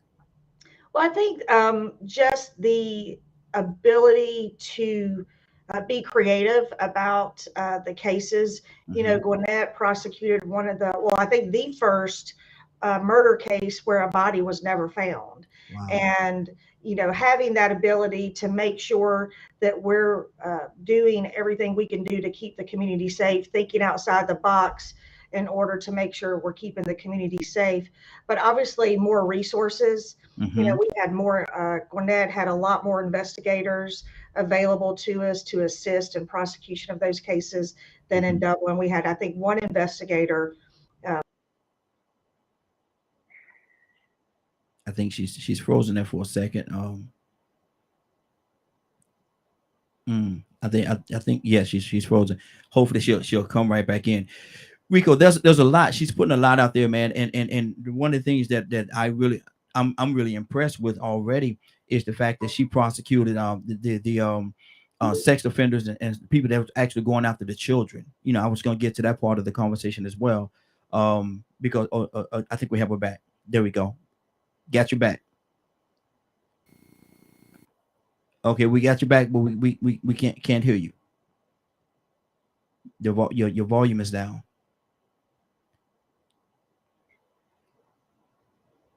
It may be again, it may be a connection error. It may be a connection error.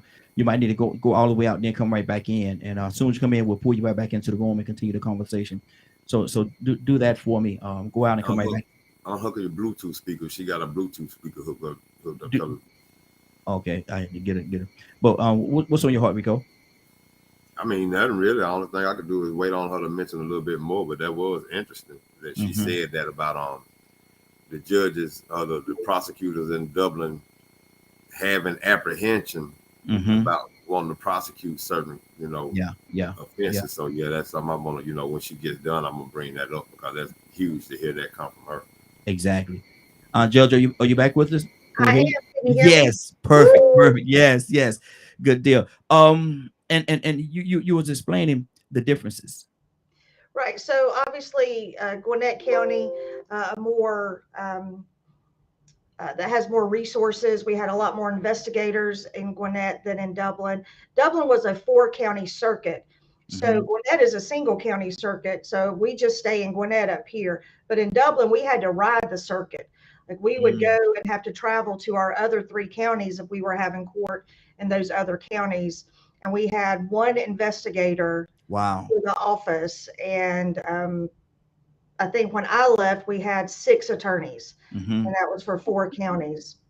Wow, that's a lot of work. Yeah, it was interesting. It was, it was different than up here for sure. Okay. Now, how did you? Because you said that you prosecuted a lot of the sexual offenders and predators and things that actually targeted toward children. How did you separate yourself from that? How did you, because if you're not careful, you can become attached to that and you could wear it. So how did you separate it? So how did you put that down and go home and be who you are at home? So I get that a lot because they are hard cases. Yes. And there are a lot of prosecutors that don't want to prosecute those because they're parents and they have kids the same age and they're tough cases. And not only are they tough emotionally, they're hard cases to win in court. Because people don't want to believe that kind of evil happens in this world. But I really feel like I was destined to do this. When I was young, I knew when I was in 5th grade, I did a mock trial, fell in love with the whole process, fell in love with the law, knew then I wanted to be a lawyer, knew I wanted to be a prosecutor. And I think that this is what I was meant to do. And when I think you're meant to do something, you are given the tools in order to do that job. And so luckily I had the ability to be on when I needed to be on in the courtroom and then leave it there. Now, that's not to say there aren't some cases that live with you forever. Yes. But if you don't leave it at the office, then you're going to wind up, under your desk in a fetal position. Wow. And so you just have to leave it so that you can continue to do your job. Okay. What is it on that path? And we're going to go and let other people ask questions as well. I know they got plenty of questions, but what is it on that journey that you're on and that you're continuously is on right now? What have you learned most, or what has that journey taught most about yourself? It's taught me to be really thankful and full of gratitude to the parents that I had, honestly. I mean, I certainly didn't have a perfect childhood growing up. I don't know that anyone does. Absolutely. But seeing how unfortunately others had with their parents or their family members. And I just was so thankful that my parents were who they were, that they taught me to be kind and considerate and open to other people. Thankfully, I never had to worry about where my next meal was coming from. I was out with a pastor yesterday and we were talking about that, I have never known true hunger. And unfortunately, we would see cases in our office where children were starved and beaten, and I never had to worry about getting beaten. That's not to say I didn't get a spanking or two, which I deserved, and probably deserve some more spankings, but I never had to worry about that. And just every day realizing and thankful for what my parents provided for me. And even now on the bench, seeing domestic cases and divorce cases. Thankfully, my parents stayed together, so I didn't have to deal with divorce. And seeing, even in the best of situations, even when it is the most amicable separation it can be, it still is affecting the children because they don't have their parents in the same house anymore. And invariably, one parent is going to have less parenting time. So, just really appreciating what I had growing up, because you see horrors in this job. Yeah, absolutely. Absolutely. Rico, you have a question? Man, I got plenty, especially when she brought that part up, because I'm going through situations myself trying to get custody of my son, and his mother's on the run, been on the run for like the last 9 or 10 years, and it's hard to even get her served. And in the process, he's slipping through the cracks of the system and losing the little contact that I can have. But I don't want to get into that. I heard this when you mentioned that about what happened in Dublin and the other prosecutors or people in place not wanting to prosecute certain cases. I was wondering what options are there available for civilians to prevent such instances. Like in the news yesterday, it broke that the prosecutor of the DA in Brunswick had been conversing and giving that family, the Gregory family, all kind of information the whole time. And so, knowing that these people know they have surefire cases and they decide to not prosecute or to prosecute, what options do civilians have? Because we have a record number of exonerations every year, somewhere where a prosecutor probably withheld evidence or a judge allowed something to happen. So what options are there available, being that you were a prosecutor once before? And then number two, sitting on the bench and seeing sometimes that maybe the defendant didn't have adequate representation. Maybe they manipulated the person they were representing, or didn't do a good job. They could have did a better job. Or maybe the prosecutors are getting over, and that they're getting over, but you're limited on what you can say. How do you handle that part of it? Because I'm pretty sure you see some cases where, I'm supposed to rule this way, but the procedure isn't being followed right, and his attorney isn't doing his job, and I can't say anything. So how do you handle that part of it? Because I know your hands are still tied to a certain extent. Right. So you ask a lot of questions in that. Let me first say, as to the situation about prosecutors not prosecuting certain cases. And let me just preface, when I said that the individuals didn't want to prosecute those in Dublin, it's not that they didn't prosecute them. It's just as soon as they had somebody else that they could have prosecute those child cases and sexual assault cases, they sent them to me immediately. So let me just say, it's not that they weren't prosecuting. They were doing their job, but as soon as they had somebody that was interested in doing those, they sent them to me, and they were happy to do that. But there are situations, of course, where a DA will not charge a crime, and it's the district attorney's discretion as to what cases they are going to go forward on and what cases they are not going to go forward on. And they're elected officials, just like judges are, and they are tasked and are given that discretion. So there's not, on the warrant situation, citizens can get and apply for a misdemeanor warrant. So if law enforcement will not take a warrant, then citizens can actually apply to have a warrant issued for a misdemeanor offense. Only law enforcement can get felony warrants. But the district attorney's office can do what's called a direct indictment, and that is present a case to the grand jury where warrants were never taken. They don't have to have a warrant.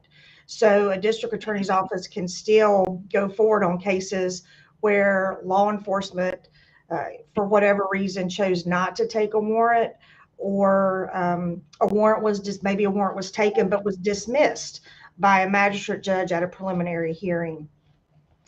If a district attorney won't go forward on a case, there's not a lot that a private citizen can do on that, because the district attorney is tasked with that discretion and with that job. And they're the ones that decide which cases go forward and which cases don't.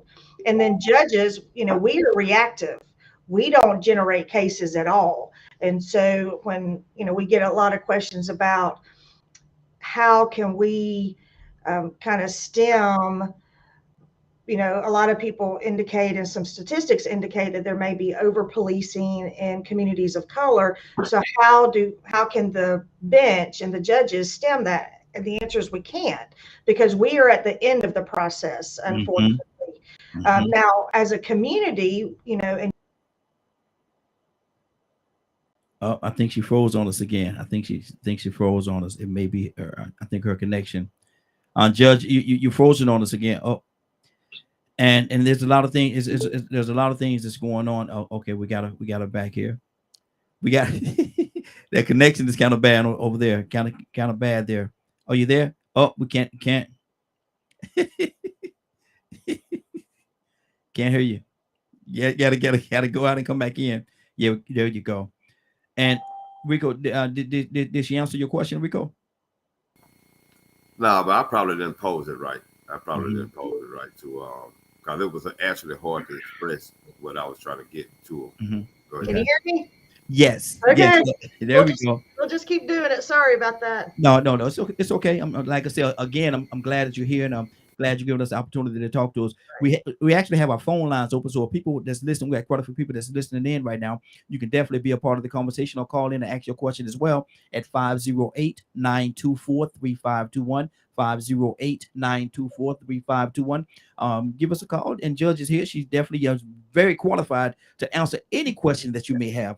So call in, ask her a question, and I guarantee you we're gonna play baseball. You pitch the ball, she's gonna knock it out the park every time. I guarantee you.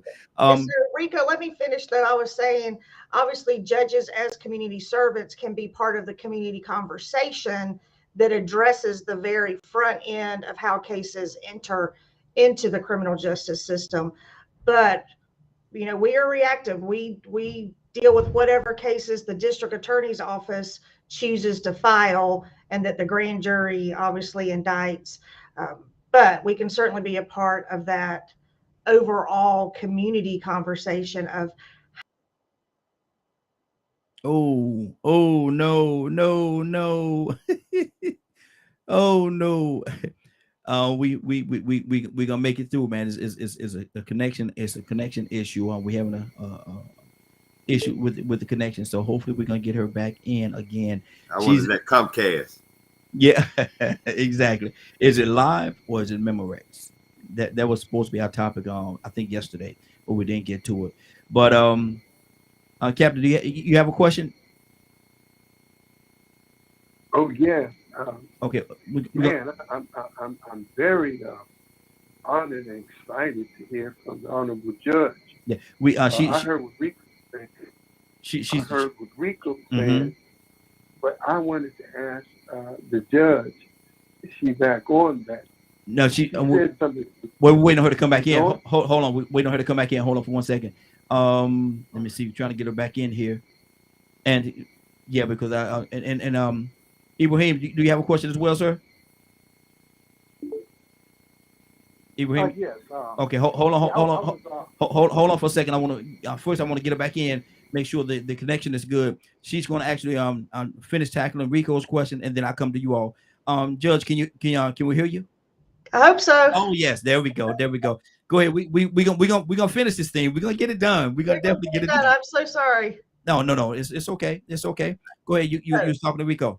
Right. So we can certainly be part of that community conversation of how do we equally protect everyone in the community and make sure that everyone is heard and make sure that our community is safe. So we can be, the judges can be a part of that conversation to hopefully have an impact on how things start at the very beginning of the process. But you know, we are reactive, and we have to deal with whatever cases come in front of us, no matter what those cases are. That's good. That's good. Captain, I think you had a question as well, Captain. Yes, yes. Good evening, Judge. Hi. Good morning, rather. I was very interested in what you saying that you on the reactive part. I train law enforcement in areas of tactical communication, cultural diversity, the whole 9 yards, and I totally agree with you on the law enforcement part that you get it on the tail end. But being a judge and a former prosecutor, that's a double-edged sword, because not only do you know the task or the difficulty of a prosecutor to prosecute a case, but you also, a judge, have to be fair. One of the things I do know, Judge, that is very important as you talk about the community, is that we have not in the community put judges and prosecutors in the position to come up with, we believe, the proactive part, which is alternative to incarceration. That's a role that I like to see more judges and prosecutors play, because there are some cases that is not so severe that you convict someone, but in some cases also not so severe that you can let them go home. So there's an in-between of having organizations in a community that you, judge, and the prosecutor can say, you know what, I would like to give this young man or this young woman over to this organization and remand you to them for 90 days, and hopefully that you can be a better citizen. We don't have to incarcerate you. And if for some reason that you don't work out, we remand you back to the court. I think we need to be able, Judge, to present to you and the prosecutor alternatives to incarceration. Well, I think that's the way to go, especially when it comes to the Black and brown community. And I'm glad you brought that up, because when I was with the DA's office, I was tasked with creating the very first felony pretrial diversion and intervention program in Gwinnett County for that very reason, because there are offenders that just make a stupid mistake. They haven't had any criminal history.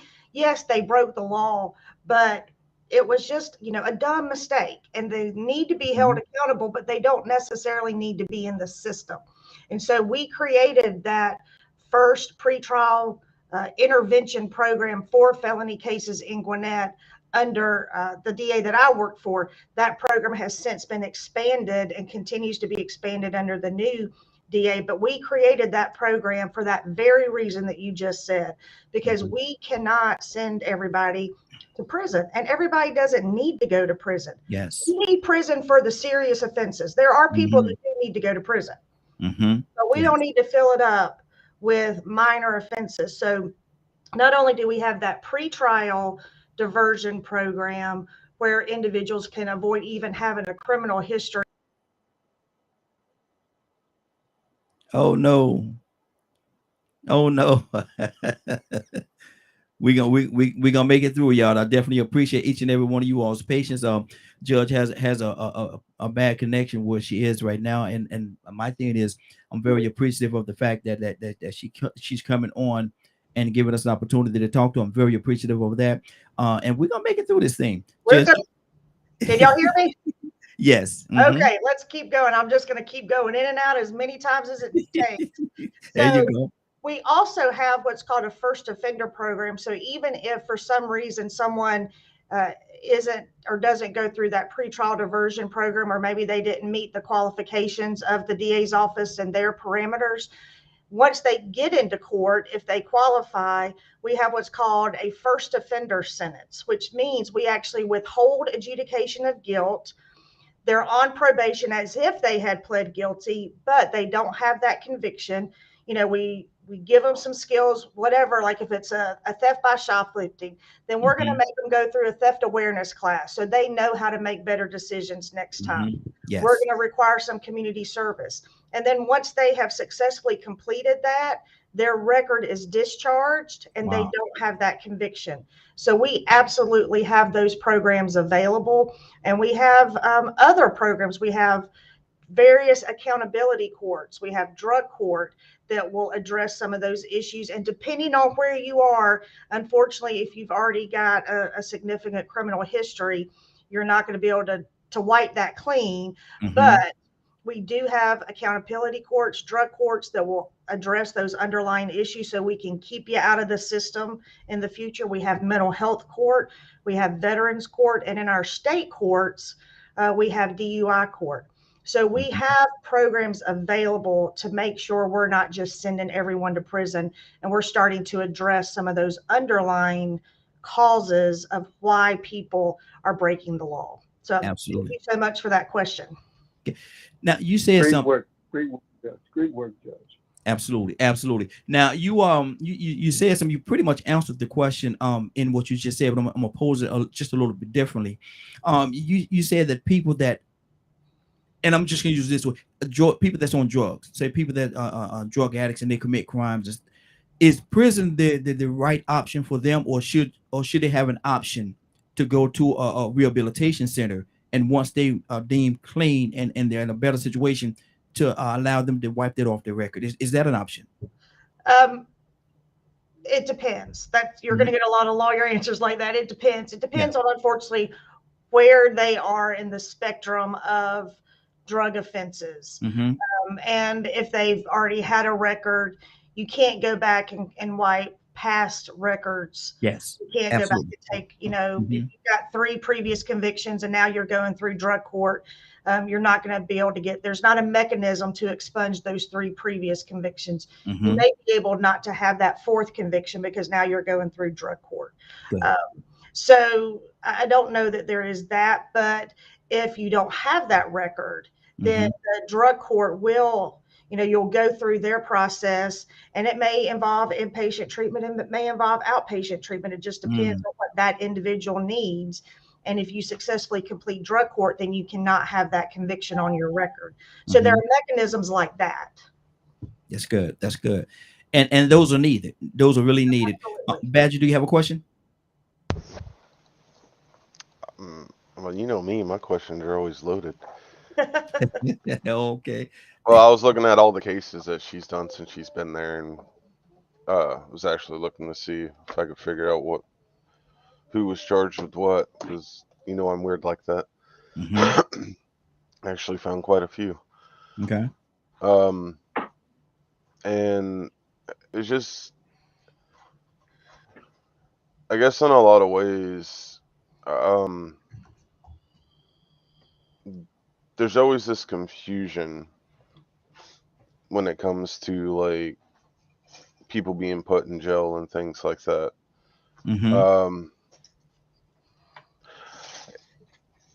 I'm not sure if you can even answer this, but I'll give it a shot. Okay. This is one of the questions I want to ask. Based on all the cases that I was looking at, come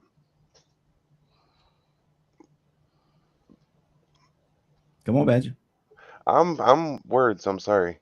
I saw a couple that were almost identical. The only thing that was different was the person that did it. What does that mean? Well, there was a woman that did it, or a male, or a black person, or an Asian, or a white guy.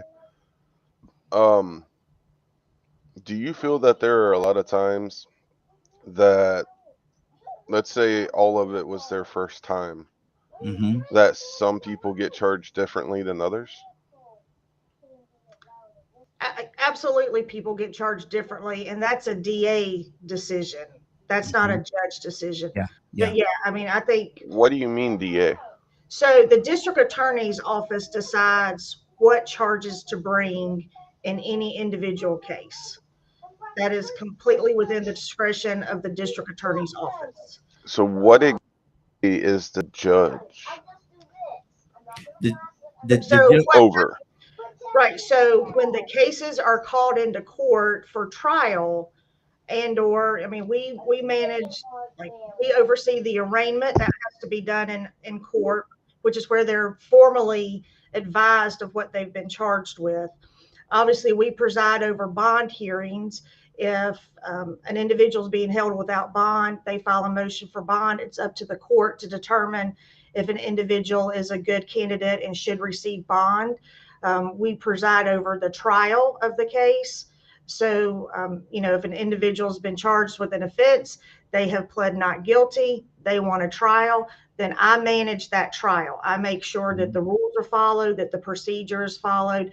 I manage the evidence that comes in based on the evidence code that we have in Georgia. So I oversee, I have nothing to do with how that case gets charged as a judge. I did as a prosecutor, but as a judge, I don't have any say in how the DA's office charges any particular case. I can say whether or not, once I have a hearing on it, if we have a trial and there's not enough evidence to support those charges, then I can grant a directed verdict if we're in trial. But I have no control over what's actually charged in any particular case. No, do you have any say so on how long they get put in prison? Absolutely. Yes. The judge is Okay. responsible. That's what I was referencing. Hold on, Badger. Let her answer you, Badger.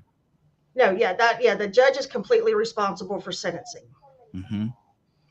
Okay, so do you feel that if you look at the different races and they're all charged with the same thing, it's their first events, do you feel that there are differences in how each race is prosecuted as far as how long they'll be put in jail? There should be no difference at all.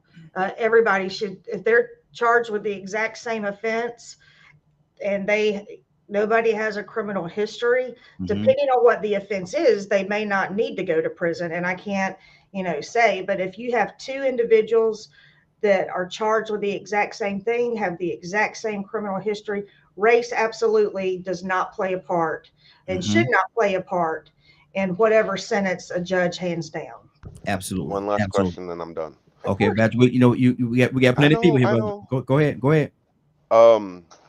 Do you feel that if a judge is found through research of their cases and I'm not sure what the proper terminology is, but I'm going to use the word conviction, however long they're supposed to be put in jail, is found to show more leniency toward one than the other, what is us as the community best course of action to get those kinds of people out of those seats and vote people in that are equal across the board? Okay. So that's absolutely what the elections are for. If the community feels that a judge is not doing their job correctly, then you answer at the ballot box. That's absolutely, of course, we're in, the middle of elections right now. Early voting is going on, and that's where the people have the greatest power. Exactly. And let me do this. We got a couple other people that want to ask you questions as well, but I want to come to you, Judge, and give you an opportunity to ask for the people's vote, because there's quite a few people that's actually watching us right now. There's going to be people that's going to watch the rebroadcast later on, and so I want to give you an opportunity to ask for their vote and tell us. I know already, but tell us why we should vote for you. Well, I absolutely love serving this community. I love protecting this community. The reason I ran for judge, even though I loved being a prosecutor, is I wanted to expand that protection. As a prosecutor, we protect defendants' rights as well. A lot of people don't realize that, but when I was looking at a case as a prosecutor, I might see a case where somebody was absolutely guilty. Let's say they had cocaine in their pocket. But if the search, so we know they're guilty, they've got cocaine in their pocket. But if the way in which that cocaine was found violated the Constitution, then I would not charge that case as a prosecutor, even though they're absolutely guilty. So prosecutors do protect the rights of the accused. Obviously, there may be disagreements about whether that, maybe the search was invalid, and that's why cases get charged, and you have defense attorneys that will then raise that issue. And if folks can't agree, then that's why you have the judge. And so I wanted to be able to offer that continued protection to those charged as a judge, as well as to protect victims and the community. But also, I mentioned earlier, we handle child custody cases, divorce cases.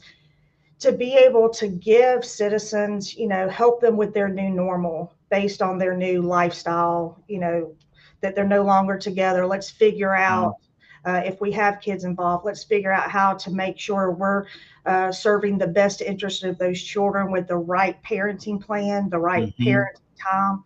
Yes. And, and making sure that people are heard. One of the best compliments I ever got was actually a few months on the bench, and I had a custody situation. And we brought everybody in. I heard the testimony, and I ultimately did not grant the motion that the litigant had made. It was not going to be in that child's best interest. I explained what I was doing. And then I asked, does anybody have any questions? And the individual said, Judge, I didn't get what I came here to get, but you listened to me and I respect your decision. And that's what judges are absolutely supposed to do.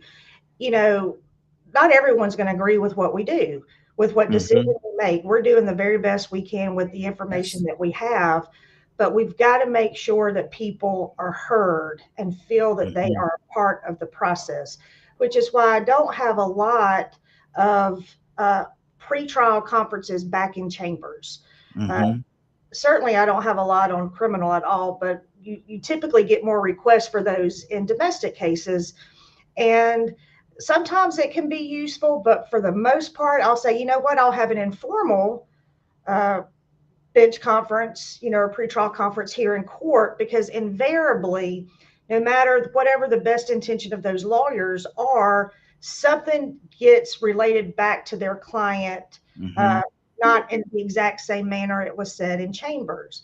And then if the ultimate result is not what that individual wanted, they feel like they weren't heard, because back with the judge, they all talked about it, and now here's my new normal, and I didn't even get to say anything. Yeah. And I just don't think that's right. And so I'll let folks talk about a lot of stuff that's not even legally relevant. And just because, I can flesh that out. I can pick what I need to legally apply to the case and make my decision. And that other stuff I don't need, but that person needs to say it. And I'm very passionate about making sure that those people are able to say that. And sometimes when I have, an individual that's not represented, and we're talking about in custody cases. Yes. Family law cases. If I have somebody that's not represented and I have one side that is represented, sometimes I'll just look at the lawyer to say, listen, kind of give that silent message. Listen, I know what they're saying is not relevant. I'm going to let them talk, and then we're going to get back to what's relevant to the case. Because people need to be heard. Now, I can't. That's good. I can't let them do a lot of stuff that I wouldn't let the other side that has a lawyer do. You have to treat everybody the same, whether they have a lawyer in civil cases or not. Now, in criminal cases, if somebody can't afford a lawyer, we appoint one, and they have one. But civil, there is no right to appointed counsel. So I do try to accommodate that, but I still have to follow the law and treat everybody the same in those civil cases. I want you to there's an idea in certain communities that the prosecutor is just out there to get you. The prosecutor is out there to get you. The prosecutor's out. And I heard you say in what you said a minute or two ago that when you was a prosecutor, and a lot of prosecutors, that's not their main objective, just to get you. But dispel that myth, because a lot of people really feel as though the prosecutor, that that prosecutor try to get me. Right. No, listen, there's just not enough time in the day to go after people that are guilty. I mean, just honestly. And there's no prosecutor. Well, I can't say that. There are bad individuals in every profession. Yeah. But the majority of the individuals I have worked with as prosecutors, they are all about protecting the community and making sure that they are prosecuting the right cases and have the evidence and are doing the right thing. Now, of course, you do have some that are just about, conviction rates. But honestly, I mean, You should, the prosecutor should be wanting to get a guilty on every case that they charge, because you shouldn't be charging a case that you don't believe you can prove beyond a reasonable doubt that that individual is guilty. You know, the grand jury's burden of proof, when we take a case, when the DA's office takes a case to grand jury, their burden of proof in indicting that case is probable cause, which is one of the lowest standards. But when I was a prosecutor, I didn't take a case to the grand jury that I couldn't prove beyond a reasonable doubt, because what good was it going to do me to get past a grand jury with just probable cause if I couldn't get past a jury with beyond a reasonable doubt? Yes, absolutely. And so if the DA's office is doing their job correctly, I'm saying not the current one, but a DA's office, then they should be getting convictions on the majority of their cases, because they shouldn't be going forward on cases that they do not have evidence to prove guilt beyond a reasonable doubt. Absolutely. Now, let me ask you this question. I'm going to go to Ibrahim. I know he has a question as well. If the prosecutor and the defense decide after, you know, before it goes actually go to court and be before you, they decide they want to go and have a beer together and sit down and discuss the case and some of the situations of the case, who does that mainly benefit? The defense or the prosecutor? Or who would make more than likely want to have that meeting? I think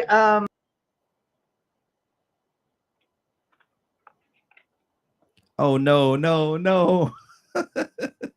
I think she froze on us again. She froze on us. Okay, so, and that I'm very interested to hear the response to that. AJ, I see you over there, man, but you're doing a lot of eating and stuff, man. We can't put you on the screen. You're doing all the eating, man. That's right.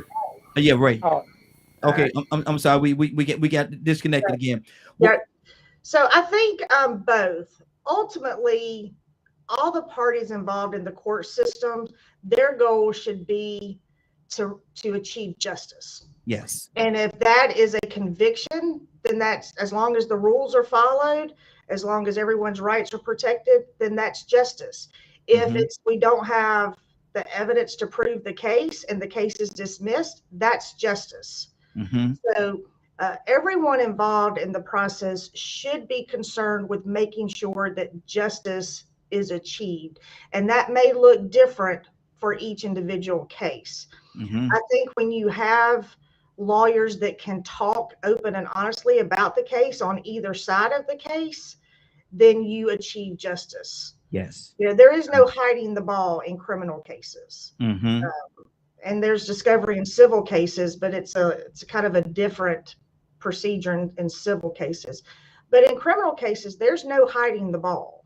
And so, you know, there's no surprise in the middle of court, because everybody needs to understand what evidence is coming in and be able to make sure that we're putting all of the facts out there to achieve justice. Absolutely. Absolutely. Ibrahim, you have a question, brother? Yes, sir. Yes, sir. Yes, sir.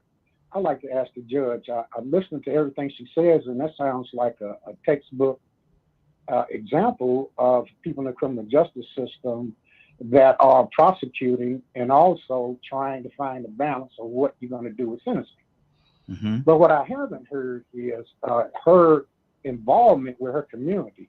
Does she really looks at her community or things that's going around in the Atlanta area? She comes to her decision. Does she know the community that she's either going to try to be to go to jail or to be found innocent? Can she direct the jury a certain way based on her knowledge of her community and the actions of people? Some actions might seem bizarre to a court or to a certain group of people, but might be seen appropriate to the community at large. And the court serves the community to find balance in community, because justice is one of those esoteric ideals. But can you find that balance in your decision making or your preparation of the jury and the court, or are you making determination of the guilt or innocence based on your community and not just the textbooks or the law or previous cases that seem to be cut and dry? Okay, let's let her answer. So that's a great question. The jury in a trial, like in a criminal jury trial, the jury is the one that makes the decision as to guilt or innocence.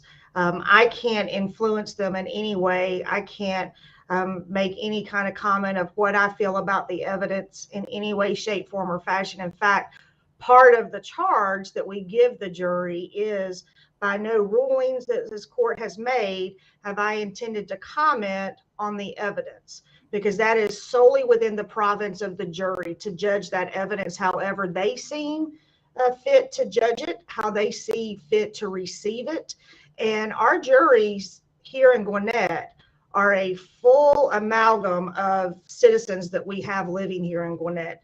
They do reflect the diversity of our county, and you are entitled to a jury of your peers. And both sides are involved in the selection of that jury. But I cannot influence that jury in any way. I also have to apply the law equally to all individuals. That doesn't mean that I can't take into account some accommodations if I feel that I can legally do that. I can do that a little bit more in domestic cases. And I'll give you an example. You asked if I was involved in the community. I go out and speak to different groups about the justice system. Yes. In fact, I'm going to be meeting with a group later on this morning to talk about an overview of the court system, and as individuals from our Korean community. I've spoken to individuals in our community about how to protect themselves from crime, how to handle some civil action so that if they end up in court, I mean, I can't give them advice, but to let them know and inform them as to what would happen in court with certain cases so they can make the right decisions on the front end. But I've also reached out to other communities. I had a couple of divorces that involved Muslim couples and families, and there were some things in the paperwork that were things that were common to their faith that I wasn't familiar with, not being Muslim. So I reached out to a nonprofit that helped with some of those issues in the Muslim community to be educated, to say, you know what, to the extent that I can I accommodate some of these cultural differences in this divorce decree, in this parenting plan, and to the extent that we can do that, we should do that. However, we do have to apply the law that's here in our state, and we have to apply it equally to everyone who comes before us. We can't change the law. We're not policymakers. We are directed to apply the law to the facts as we see them and make the appropriate application there. But to the extent that we can make some of those accommodations, then while still applying the law equally to everyone, then we absolutely should be able to do that. Wow, that's good. That's good. I'm not going to get technical because I'm not a lawyer, but I do have, as about a third of Black men in the country had some run-ins with the justice system. But one question is, like you said, you talk to them, and I was asking, do you listen to them? But when you talked about the case of the Muslim, you answered that question immediately. But I kind of beg to differ, because you can set the tone by reading certain laws. That has been done a lot of open cases, that reading certain laws that will either favor a proper defense or make it neutral. Also, the choosing of the jury, law itself denies you have a jury of your own peers. If you're a career criminal, for instance, or whatever, you have nobody sitting on that jury, allowed to sit on that jury, to my knowledge, that is a career criminal, and that is a jury of your peers, right?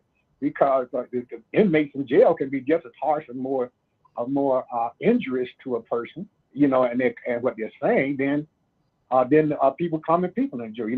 They might not have empathy or more empathy for some things, but that's a jury of his peers, right? And also with the, as you know, the canons of the law comes from common law, you know, Latin and all, the Roman law and all this, that you set the tone, and your decisions actually leads to another lawyer can look at it and say, well, this is the rulings of these particular cases, on and on. So you do have maybe more power than you know you have more power.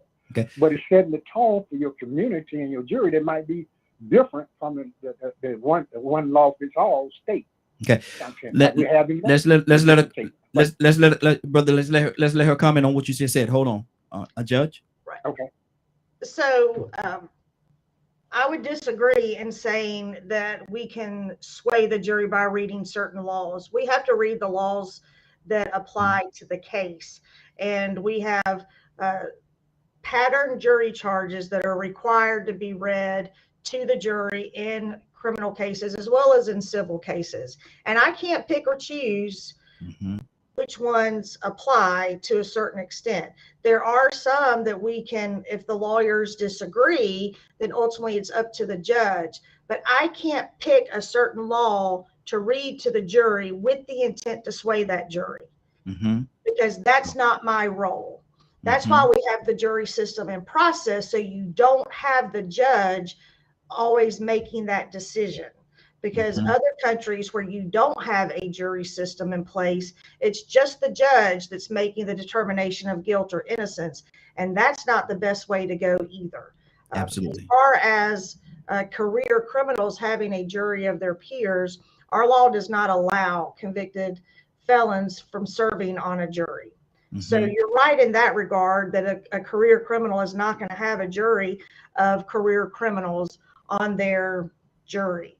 But they will have a jury of their non-criminal peers, which is what the law allows. That's good. That's good. The phone lines are open, 508-924-3521, 508-924-3521. You're listening to The Morning Glow. We're here every day, Monday through Friday, from 7 o'clock until 10 o'clock a.m. Eastern Standard Time, right here on DK and Media Group and Associates. I want to again thank Judge for hanging out with us this morning. You know, I told y'all, you pitched the ball to her, she's gonna knock it out the park. I done told you, just in case y'all missed it when I said it the first time. Pitch the ball. I guarantee you she's gonna knock it out the park. Rosalind, good morning. How you doing this morning?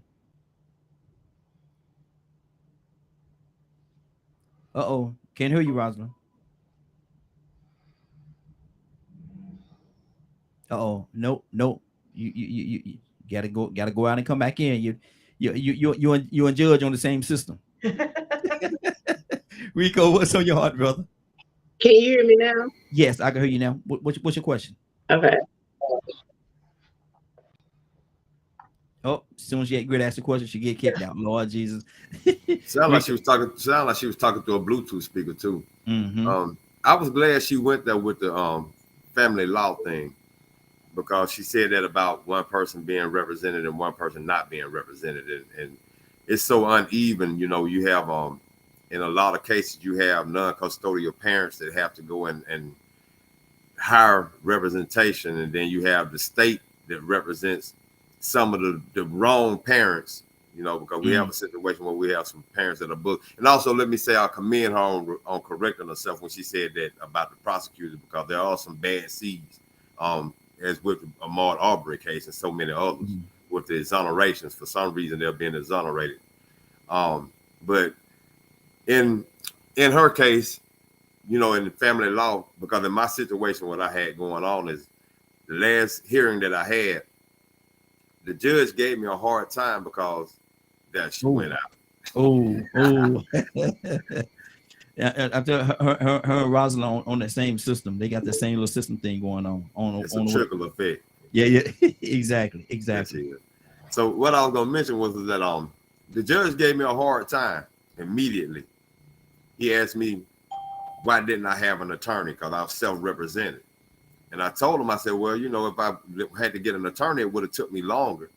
And this situation was too urgent. So I had to go ahead and file and represent myself, you know, for the cause and just for the urgency of it. And when I tell you, he chastised me, gave me a hard time until he finally realized she wasn't showing up. And I told him, I said, man, look, she's been alienating me. I've been looking for my son for like the last 3 years to get her served. She, you know, keeping me from him. And she's not going to show up. He said, well, I'm going to give her a few minutes to see if she shows up. Sat down, waited 20 or 30 minutes. She never showed up. He still didn't give me custody or visitation the way I wanted. I have to leave Alabama and go to Florida to get visitation, which she still had in the body by. So what I'm asking is, as a judge, when you're sitting in a situation and you see this is happening, where the person might not have representation or they may not be presenting their case legally or correctly, But the issue at hand really and truly warrants that this child should be moved away from this other person, or maybe the parent that is the petitioner should have these rights, but he's just not presenting it right. And in that case, when you were sitting there seeing that situation, how do you handle that? You know, I know you have to handle it legally, and sometimes the child will end up having to remain in that situation that they're in because of that fact. But how do you deal with that on the inside, knowing that, you know, your decision still had to leave that child in harm's way? Or how would you deal with that? Sure. Ultimately, what the judge is tasked to do in custody cases is what is in the best interest of that child. And, you know, you can imagine that, you know, one small little change in facts can change the complete outcome and the decision of a particular case. So, you know, I can't tell you what I would do in any one particular case because I can't prejudge cases.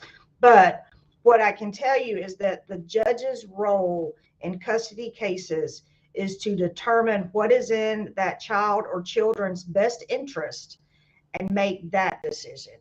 And that is the paramount job of the judge. Not necessarily, and I've told litigants, my job is to not make either one of you happy. My job is to make sure I'm doing what's in the best interest of this child. Mm-hmm. And if it makes one person happy and one person not, you know, one parent happy and one parent not, that's what it is, because my job is to protect that child. And so that's what I'm going to do regardless of anything else. The decision I make is going to be for what is in the best interest of that child. And whatever we need to do to figure that out, that's what we're going to do to figure out, and I can get all the information to make that determination of what's in the best interest of that child. Mm-hmm. Whether I've got a represented parent or a non-represented parent, that's my ultimate responsibility, is what's in the best interest of that child. Absolutely. That's good. That's good. Rosalind, we're going to try you again, sister. Can we hear you? Oh, can you hear me? Yes, we can hear you. There you go. Don't touch nothing. Don't touch nothing. Just talk. I don't have any questions. Good morning, everybody. I'm just listening to everybody speak. I don't have any questions. Okay, good deal. Good deal. Captain, you have another question? Yes. You know, Judge, not speaking particularly about yourself, but even though the jury comes up with the conviction and the prosecutor presents the charges, you have the most important part, is the sentencing. Oh. You have the sway. Hey, Captain, hold on. We just lost it. Let me get her back in here. Hold on for the. Okay, she's back now. There you go. It's okay. It's okay. Go ahead, Captain. What I was saying, you have the sway to determine to give them the max of the sentencing or the minimum. And that's the power you do have based upon whether you see that this individual throughout the trial deserves the max, or whether you see this individual need a little leniency. So you do have sway, you do have power, you have the most important power. Even though, you know, you didn't have nothing to do with the jury convicting them or not. Mm-hmm. But the most important part is, and I heard my man was saying, is the bias of the sentencing based upon many things, even though you try to not be biased because of the person's racial background. But you know, the African American community is a little bit more smarter about the criminal justice system, since most of the national cases are being videotaped and people get a chance to look into the courtroom. And this has been happening for the last, I think the OJ case was the beginning of it. And that allowed us as African Americans to see the racism that may come out the prosecutor, to see the racism that may come out the judge sentencing, knowing that this person should be given the maximum because of this. So you can look at a more educated community. And we're judging a little bit more based upon a prosecutor. All he want to do is become a judge. All a prosecutor want to do is become a DA. Well, how do a prosecutor move up? Prosecutors move up by how many convictions they get. It ain't about how many convictions they gave based upon justice. It's that I want to get me so many convictions that when it comes time for me to be a DA, look at my reputation. Look at you, Judge. You was a prosecutor. And maybe because of so many convictions you had got you the job. I'm not saying that was the case. So you have to understand that the African and brown community is a little bit more conscious of the justice system that's supposed to give justice. Justice is supposed to be blind. But when it comes to the African and brown community, ain't nothing blind about the justice system. So you understand when we talk, we talking from experience of injustice. And this has been the case since we've been brought over in America. So I appreciate you being fair and just. But don't think by any stretch of the imagination that we don't believe that you don't have the power to make decisions based upon a personal experience, based upon this individual's record, or based upon how you may perceive people of color, even though you, Judge, supposed to be colorblind. But when you said that you never seen a hungry day, we would call that white privilege. You feel me? When you said you never know, it's kind of difficult. You've never been there to be able to understand. So the Indian says you never understand another Indian's journey until you walk in their moccasins. So we just want to make it very clear, you do have a lot of power, Judge. And I just wanted to say that. Thank you. Right. Well, thank you. And you're absolutely right. Hold on. Go ahead, Judge. Yeah, you're absolutely right. The judge has the power to determine sentencing once that jury has returned a verdict of guilty, or if an individual has pled guilty. And in a lot of cases, we have a broad range, like aggravated assault is 1 to 20 years. That's the range. So I can do anywhere from 1 year on probation to 20 years in prison. And that is absolutely within the judge's power to do, and it is the judge's responsibility to determine sentencing. And what I do in those situations, and any situation, and let me just say, I invite anyone to come to my courtroom and see how I am, see how I treat individuals in my courtroom. Come observe court. We have open court in Georgia, and I invite anyone to come in and observe how I conduct things in court. But what you have to look at when trying to fashion a sentence, and that's with any case, you have to look at the facts and circumstances of that case. You have to hear from, if it's a victim case, you have to give the victim input and give them an opportunity to be heard as well. You give the defendant an opportunity to be heard, to present any other evidence, whether it's through character evidence, family testimony, or anything else like that.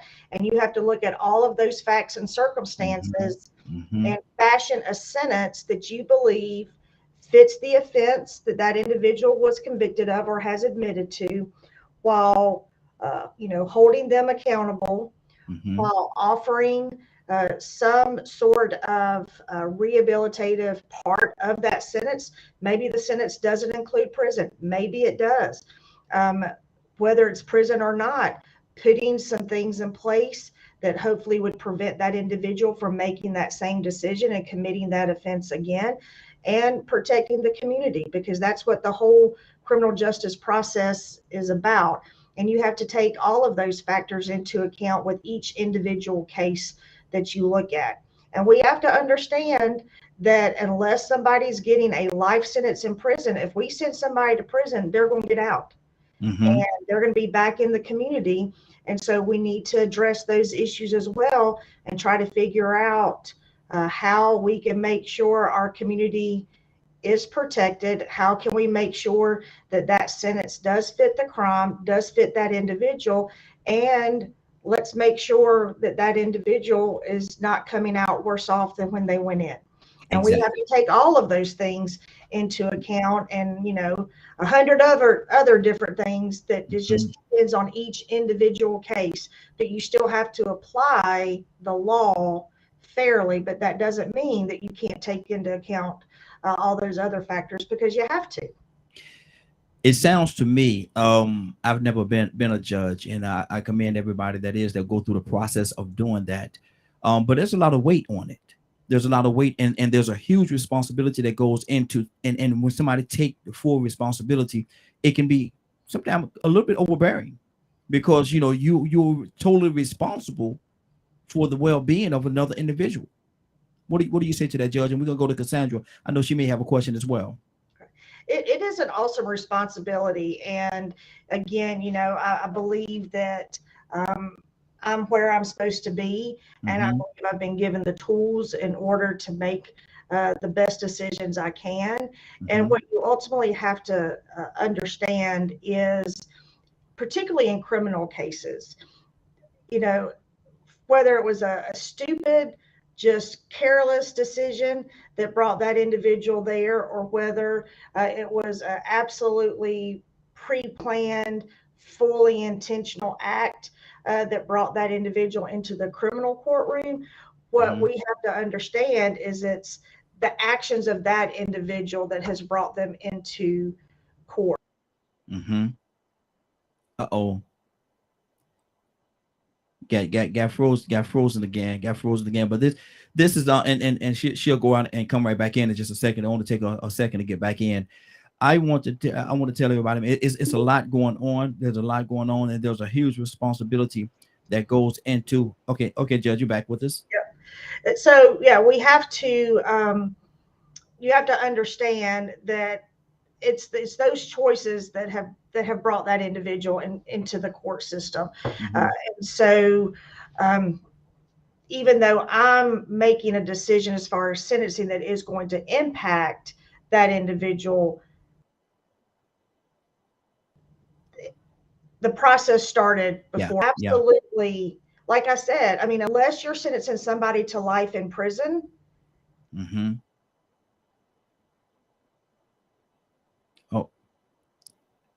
yeah, there she goes. She's frozen, and so she will be back in just a second. Like I said, it usually takes just a few seconds for her to get back in. We have a pretty bad connection this morning, but we're gonna work our way through it. We are going to work our way through it. All right. Absolutely. So unless you're sentencing that person to life, they are going to get out at some point in time, and we have to recognize that.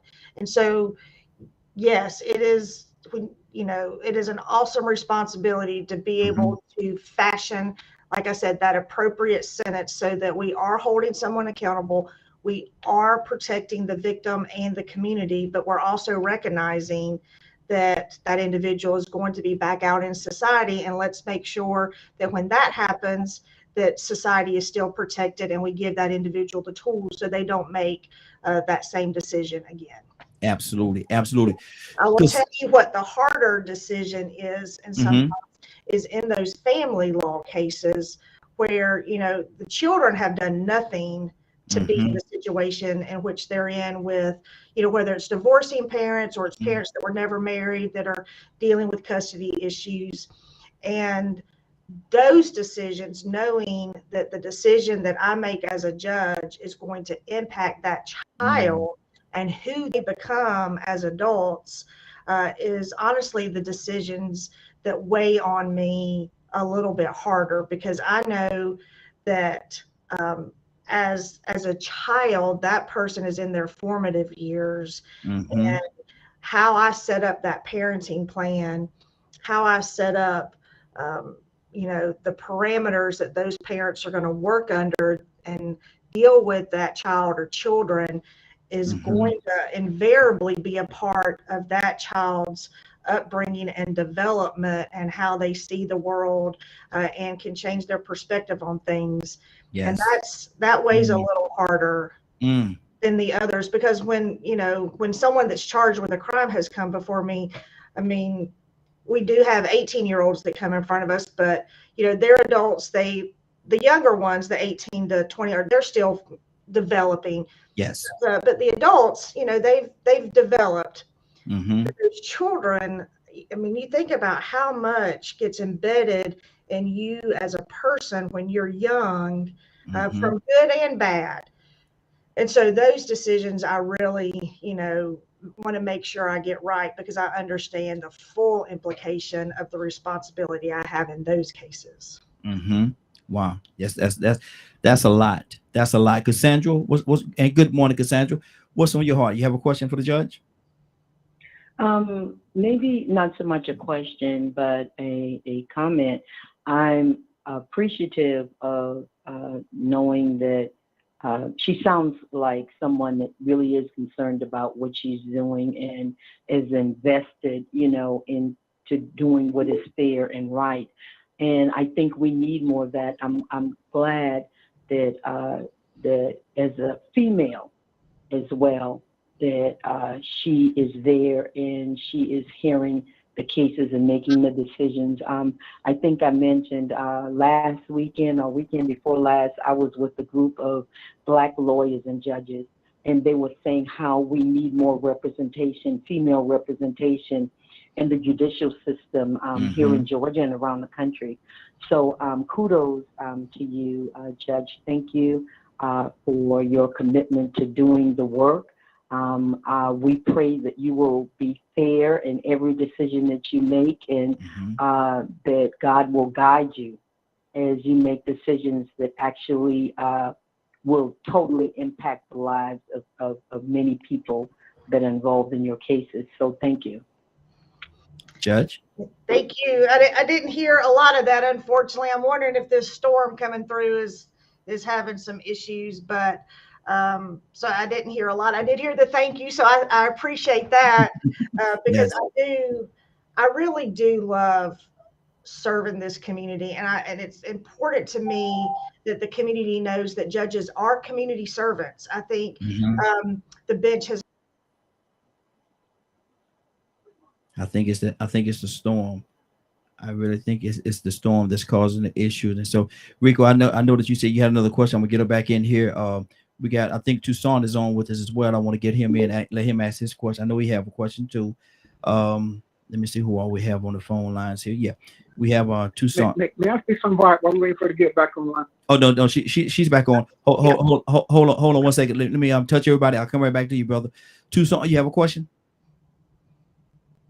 No, when she mentioned how it's the thought, even the thought of considering the child after the parents, adults of accountability is sentenced or whatever, they go through trial, even given the thought of considering the child after the effects of whatever happens is commendable. Yes. Because a lot of times, based on how the trial goes, the judge is judged. If that makes any sense. So I'm asking that does she ever feel like after she makes the sentence, she's on trial, or her character, or the way that she does things every time she makes a decision? Wow. Then she's before the courts of the society or the community, and is placed in a guilty state. Wow, that's good. Judge? Well, I don't know that I feel like I'm placed in a guilty state. I do think every decision that the courts make, whether it's me or any of my colleagues, we're always subject to discussion or review by the community. The community is always going to have an opinion as to whatever decision the court makes, whether they're in agreement with that decision or they're not in agreement with that decision. So that's always going to happen after every decision. Can I think about that? Obviously, we are community servants, and so it's important that the community knows who we are, because I think if the community knows who their judges are, while they may not always agree with the decisions that the judges make, they'll respect the decisions and understand the process. But what the community needs to understand is that judges are people too.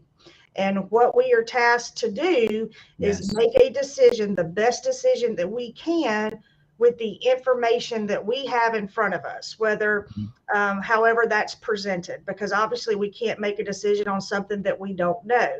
Yes. And sometimes, and the same thing with the jury.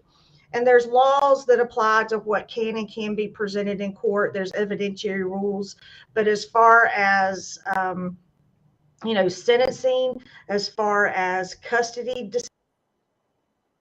Oh, she was on the roll there for a second. She was on the roll, but we're gonna get her back in here, and She's going out. She's gonna come back in. But I want to thank everybody for joining in this morning, man. Like I said, we do have the judge here with us. She's actually educating us on a lot of different things. We're able to ask her questions, and she's being very transparent. I love the fact that she's being very transparent with her answers, man. And that's what you get, and that's why there's an election coming up. And I tell you this: if you listen, I can't tell you who to vote. I say this all the time. I can't tell you who to vote for. I would be wrong. I would be out of order if I did that. But I can tell you who I'm going to vote for. And Judge, finish your thought. So absolutely. So we are tasked with making the very best decision we can with the evidence that we have in front of us. And if I have considered everything that has been presented, I have applied the law that is appropriate with that case, and I've applied it as it should be applied, then I'm confident in that decision that I've made, because I've done my very best to make that decision with the facts that I have and the law that's applicable. Now, do sometimes we second guess ourselves? Absolutely we do, because we're human. And sometimes a decision is so cut and dry that we don't second guess. But there are a lot of things, as you can imagine, that are so close, particularly in custody situations and parenting plans, that you're just like, ugh. When I've got a really bad parent and a really good parent, that's an easy decision. Yeah. Right? When I have two really good parents or two really bad parents, those are hard. Like if I've got two great parents. Oh. I'd just like to make a quick comment while the judge is coming in and out. Yes, sir. Well, I agree with you about that. I like the part that she's open to answer questions, real questions, right? And I don't know who else running for office, but I think that all people running for office, whatever color they is, they running for office that affects your life, should have the ability to answer questions, be open about questions. But one question that I didn't feel that she was open to, or she used with legal ease, she says she wouldn't get certain laws with intent. You see, that's against the law, if she has the intent of changing. But nobody can determine what her hold on. Explain, brother Ibrahim. Explain to me what you mean when you say that. I don't know if I understand what you're saying when you say that. Oh, intent. Well, she said I would not use the law with the intent, or I would not try to influence the jury with the intent. You see, of influencing the jury. With the intent is something that you can't qualify, right? How can you know what goes on a person's mind? Do you know she had the intent to do this, that, and the other thing? You have to go back to trial record. I don't think Okay, brother Ibrahim, I don't think that's what she meant. But we actually have her here, and I'll let her respond to that. But I don't think that's what she meant. Hold on, brother. Judge. Well, I don't know that I completely understand the question. I would just go back and reiterate that I can't influence the jury. That's not my job to influence the jury. I have to read them the law that applies to the case and give them the law that applies to the case. They apply that law to the facts as they find them to be after the trial, and they come up with their decision. But I cannot in any way attempt to influence that jury at all. That's not appropriate. It's against the law, and I would never even attempt to do that. Yeah, and so that was my understanding as well. Okay, hold on. Let me what else we got here? Let me see. We got Curtis. Curtis, you there? Yeah, I'm right here, brother. Okay, you have a question for the judge? No. I'm in school right now, brother. So let her teach, and I'm going to listen. Good deal. Judge, for the next 3 minutes, I'm going to give you the floor. 3 to 5 minutes, I'm going to give you the floor. Anything that's on your heart that you wanted to talk about, maybe that we did not cover during the course of this conversation that we're having. We don't do interviews. The conversation that we're having, you have the floor. What's on your heart? Well, I just really want this community to know, and I know we have a lot of folks outside of Gwinnett that listens to this show as well. Obviously, I am a Gwinnett County judge elected by Gwinnett County citizens. Thankfully, was given that honor in 2018 was so appreciative of the trust that this community has placed in me, knowing what my background was and what my desire to continue to protect this community was. Have gotten a lot of great support in this re-election campaign and want to just continue to serve this community. I get out. I want folks to know who their judges are. I think I was trying to say earlier in one of our cutoff sessions that I don't think the bench has done a good enough job to let the community know who we are. They don't, we're citizens just like everyone else, and we live in this community and love this community. We shouldn't be just somebody up in an ivory tower courtroom that's not known to the folks of this community. And like I said, I invite anyone to come visit my courtroom. It doesn't, I invite it, I encourage it. People need to know what goes on in their courtrooms. It doesn't need to be a situation where you wonder about your judges, and it doesn't bother me at all for people to come see me in court to see how I am. I treat everyone that comes in front of me with respect and dignity, unless they give me a reason not to. And that's the person who has been convicted of murder. That's the person who's been convicted of child molestation, down to a civil litigant on a contract case. People deserve to be treated with respect. They deserve to be heard, and I am committed to both of those. I am committed to making sure that people understand what I'm doing in court, why I'm making the decisions that I'm making, because again, fear comes from the unknown, and distrust comes from the unknown.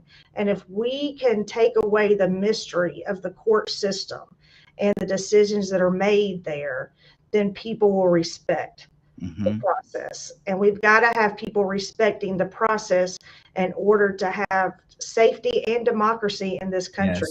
It's our court system that sets us apart, and our judicial system that sets us apart from so many other countries in this world. And is it perfect? Absolutely not. Are we always seeking to improve it? Absolutely. But even with our flaws, we're the best system in the world. And I'm open to any way to improve the system. Like I said, we know we're not perfect. We know we always need to be striving for improvements. We know that sometimes the stuff we've been doing in the past isn't working. So when that happens, we need to look for alternatives. And we've started doing that. Has it been a little bit probably too slow in coming? Absolutely. But are we getting there?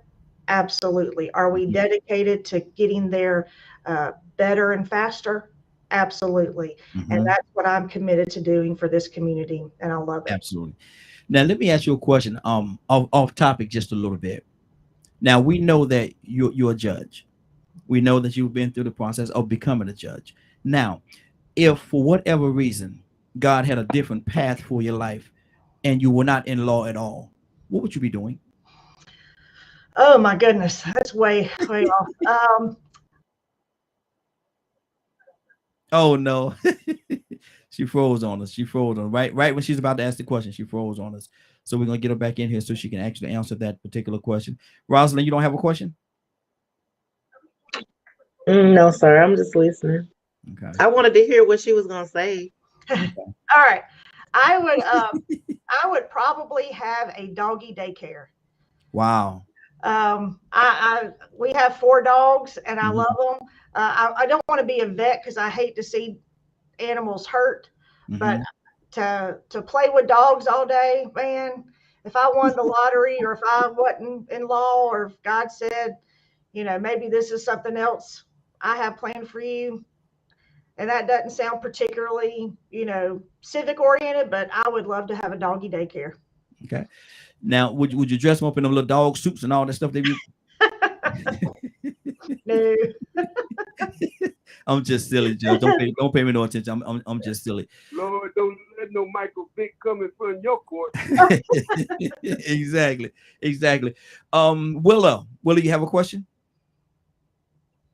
No, and good morning. Raheem, I don't have a question, but first I want to say good morning to everybody. Good morning. I was just listening. I've just got on not too long ago.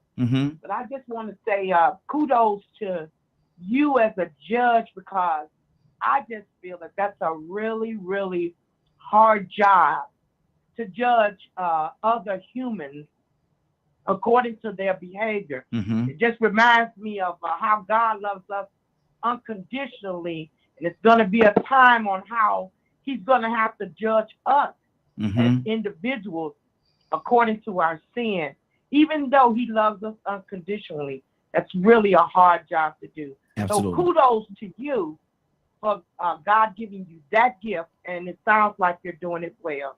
Thank you so much. She said kudos. She said kudos, Judge. Kudos. Listen, I gotta play this clip real quickly. Rico, I know you say you had another question. I'm gonna come to you after the clip. But we're having, if anybody is available at the end of the month on May the 29th, we're actually having a Redeemed Awards. We're having a Redeemed Awards. We're honoring some great people that's done some great things. It's an actual award. So if you had never had an opportunity to come to an award show, and this is going to be your first, you definitely want to make sure that you come. If you've been to one before, come and see how we do it. This is the Redeemed Awards. Like I said, we're honoring great people. Let me play the clip and I'll tell you a little bit more about it on the other side.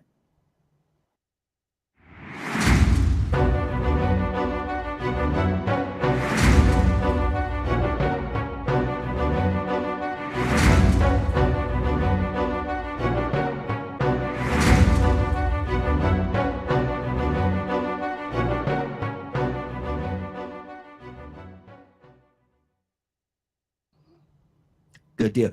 Make sure you come on out. Come on out, have a good time with us. There are early birds tickets that are available that are a little less expensive than the regular tickets. And the tickets does in price is going to be catered, and the food is included in the price of the tickets. Rico, you say you had a question? Yeah, like I said, I'm glad she came on because I see that she said her, the thing that had the biggest impact or influence on her was the family law or family court situation. And as we know, man, the judicial and the court system is big business too. There's a lot of money made through that. It could be very expensive for you to participate or get things done. And I knew she mentioned that about the bad parent, good parent. And that seems to be a trend here lately where parental alienation has become a huge issue, with the bad parent, good parent thing, to the point where now some of these children's custodial parents are their worst bullies. But the state somewhat has their back because they are the custodial parent. Maybe they went through the state to get custody or whatever. So now I've seen maybe 3 states that say that they are right off the top wasn't giving the mothers full custody. Now they're doing 50-50 automatically, 50-50 giving that access, so it won't be so hard. So with me saying that about it being big business and how much money it makes, in her opinion as a judge and in her experience, would it be more logical for family courts to be more mediation oriented where no attorneys are so the expenses wouldn't be so much? Because from my experience, first off, I'm a person that's been incarcerated twice falsely and had to almost pretty much go in contempt of court to get myself out because of that little public defender, prosecutor, DA cycle that goes on. I witnessed and saw how that progression goes. But also being a person that pays child support, being a person that also does for my child outside of child support, also takes care of myself, living in a different state, having to pay for an attorney that's going to cost an arm and a leg just for me to have access to my son as a father. Should it be so expensive? Because it makes it, I think about that. I was actually, before I got on here, I was talking to the resource officer at my son's school. And I told him, I said, do whatever you can to help me. And then I said to myself, I said, no, to help him out. Because somehow it seems like it's starting to be put parents against each other. And a lot of these children are getting lost in the process. Like you said, the most important thing is what's best for the child. So is it, in your opinion, would it be better for it to just be more mediation oriented and have less, I'm gonna say, financial obligation, being that it can be so expensive and the child can get lost in that process? Right. So we do have mediation that's available in any civil case, including custody cases as well. We don't I don't order mediation, because if we have somebody that doesn't want to participate in mediation, then it is expensive actually to participate and go through mediation. And if I have a party that doesn't want to participate, I'm not going to sit there and force the other party to incur those expenses of mediation. But you can absolutely represent yourself in any kind of custody case, and would only be charged with paying the filing fee. But there's also an affidavit if someone doesn't even have the money to file their custody petition, then you can get a waiver from the court, and that cost can be waived, and you wouldn't even have to pay the filing fee to get into court. So we do have ways that you can litigate your case in a custody situation or a divorce situation where you won't have to pay those costs and you won't incur those costs.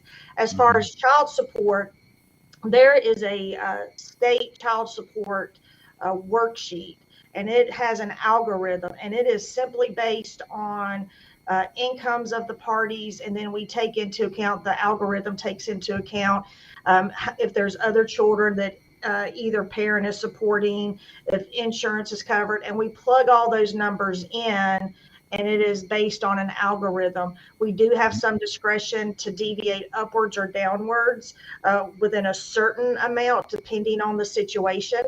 And we certainly look at that to make sure that we're not setting somebody up for failure with an amount of child support, because it is based, we do take into account income and other children and things like that. So we certainly don't want to set someone up for failure and a contempt action.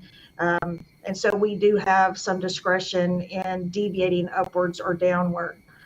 But yeah, an individual can absolutely represent themselves in court and not have to pay anything depending on their situation. And they can file that affidavit in order to get even those filing fees waived, because those could be quite expensive. I think it's like upwards of now $289 to file a case. Which may not feel like a lot to some people, but it may be cost prohibitive. Yeah. Well, I'm glad you mentioned that. That's the process that I actually took. But the expenses that I was talking about was the $6,000 retaining fee for the attorney. Because once I represented myself, once again, I was chastised. Mr. Jackson, why don't you have an attorney in my courtroom? Wait a minute, I'm the petitioner. Well, it was an urgent situation, so I couldn't wait to get this attorney because I had to afford to do it. I had to do it myself, emergency situation. And I can't speak. You know.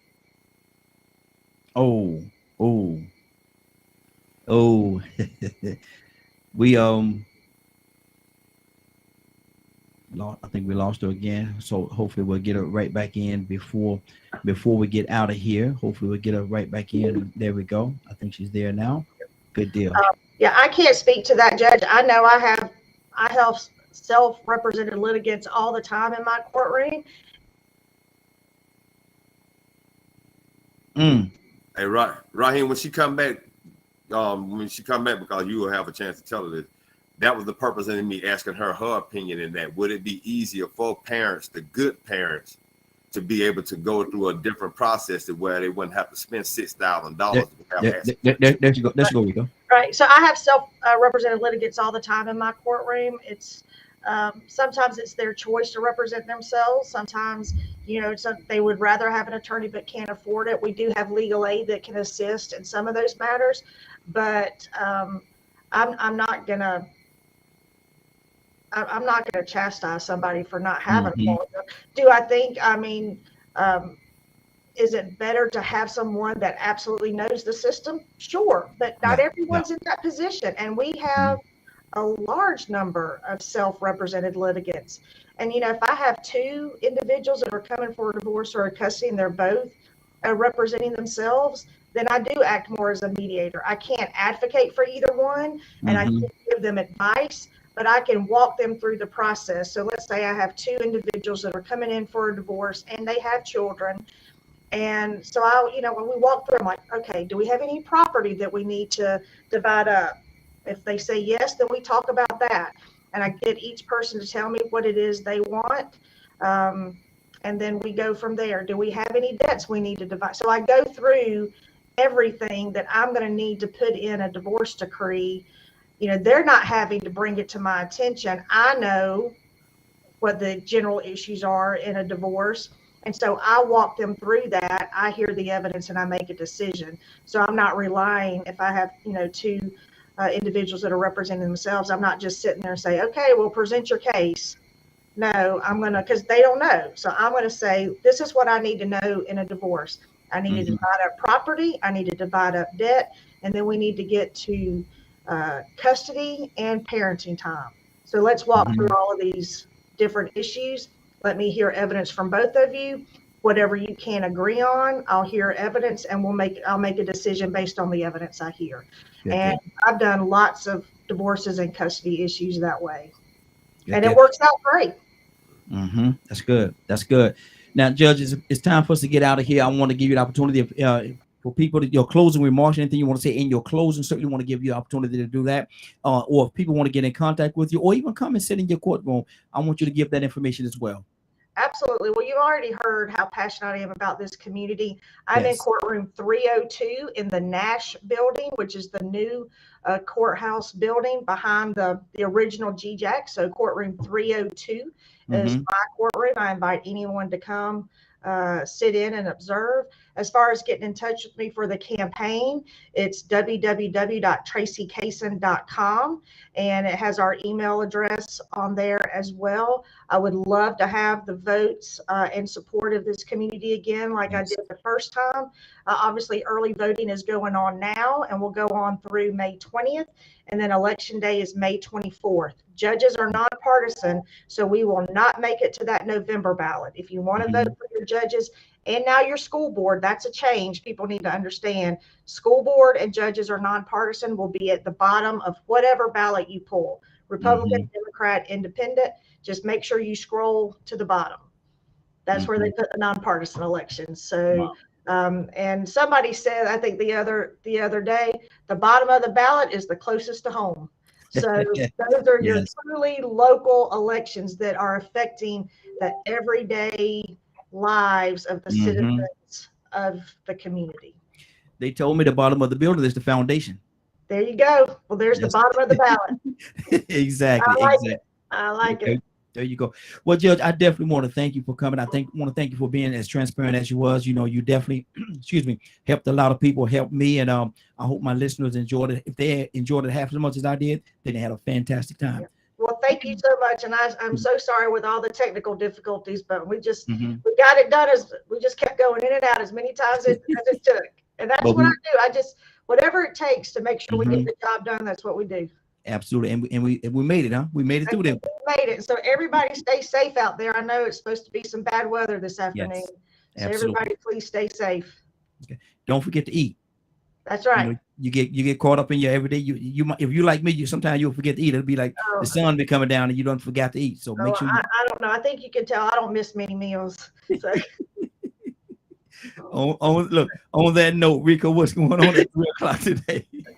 If you missed today's program and would like to see or hear the rebroadcast in its entirety, you can tune in at 3 p.m. Eastern Standard Time at www.dkmmediagroup.com. Good deal. Willa.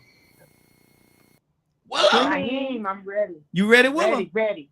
Let's go, Willa. Let's go. Father God, we thank you this morning. We thank you so much, Lord, for bringing us together, Lord. Thank you, Raheem, for bringing the young lady on today, oh Lord. Father, we know that all decisions should be made by you, Lord. And I'm asking you, oh Lord, to keep in mind as she sits on the bench, Lord, that her decision is guided through you, through your wisdom and your understanding, Lord. Touch our hearts that we may understand, oh Lord, that one day you will be our judge, Lord. And we hope that we sit in the arms of your safety, Lord. Father, I thank you so much. Thank you, Lord, for allowing us to commune together on one accord. I'm asking you to touch each and every last heart that's on this line. Keep them protected. Keep their families covered in the name of Jesus, Lord. Father, we give you the honor, the praise, and the glory. In Jesus' name, amen, amen, and amen. Amen, amen. Cassandra, you wanted to say something? Yeah, I wanted to thank Willa for the prayer on yesterday and the team. I did get the position to do the Mary J. Blige documentary. They'll actually be coming to my house this morning to interview me, and then I'll spend the entire weekend at the Strength of a Woman conference, and then at the end of the month they'll be filming me again for the documentary. So thank you guys so much. Look at God God. did it again. Look at God. Look at God. Look at God. Look at God. Amen. Well, listen, it's been a great broadcast. I want to thank everybody. And congratulations, Cassandra. You definitely deserve it. You definitely. I told you yesterday though. I already told you that. We had a conversation on that. I told you had it. Didn't I tell you that? Yeah, I sure did. Look at God. But listen, I want to thank everybody for joining us and more than that. Oh, and Judge Badger, he's a gentleman that was with us earlier. He do a lot of research on the background. He said he researched it, and he said you are very fair. He said you are very fair, and so that's a good thing. All right. Well, thank you so much. And unfortunately, I have to run, but I appreciate the time and the opportunity. And again, everybody, please stay safe out there today. Absolutely. And thank you. God bless you. God bless you.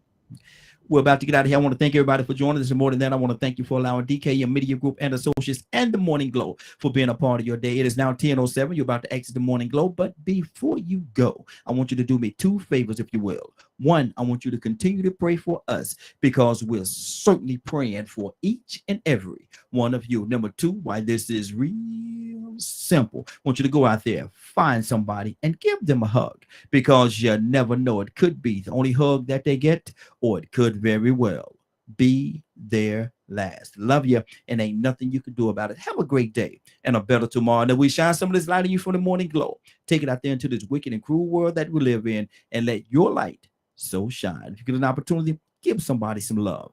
You just might find some love in return. Won't that be a beautiful thing? Have a great day, and please, please, please be blessed.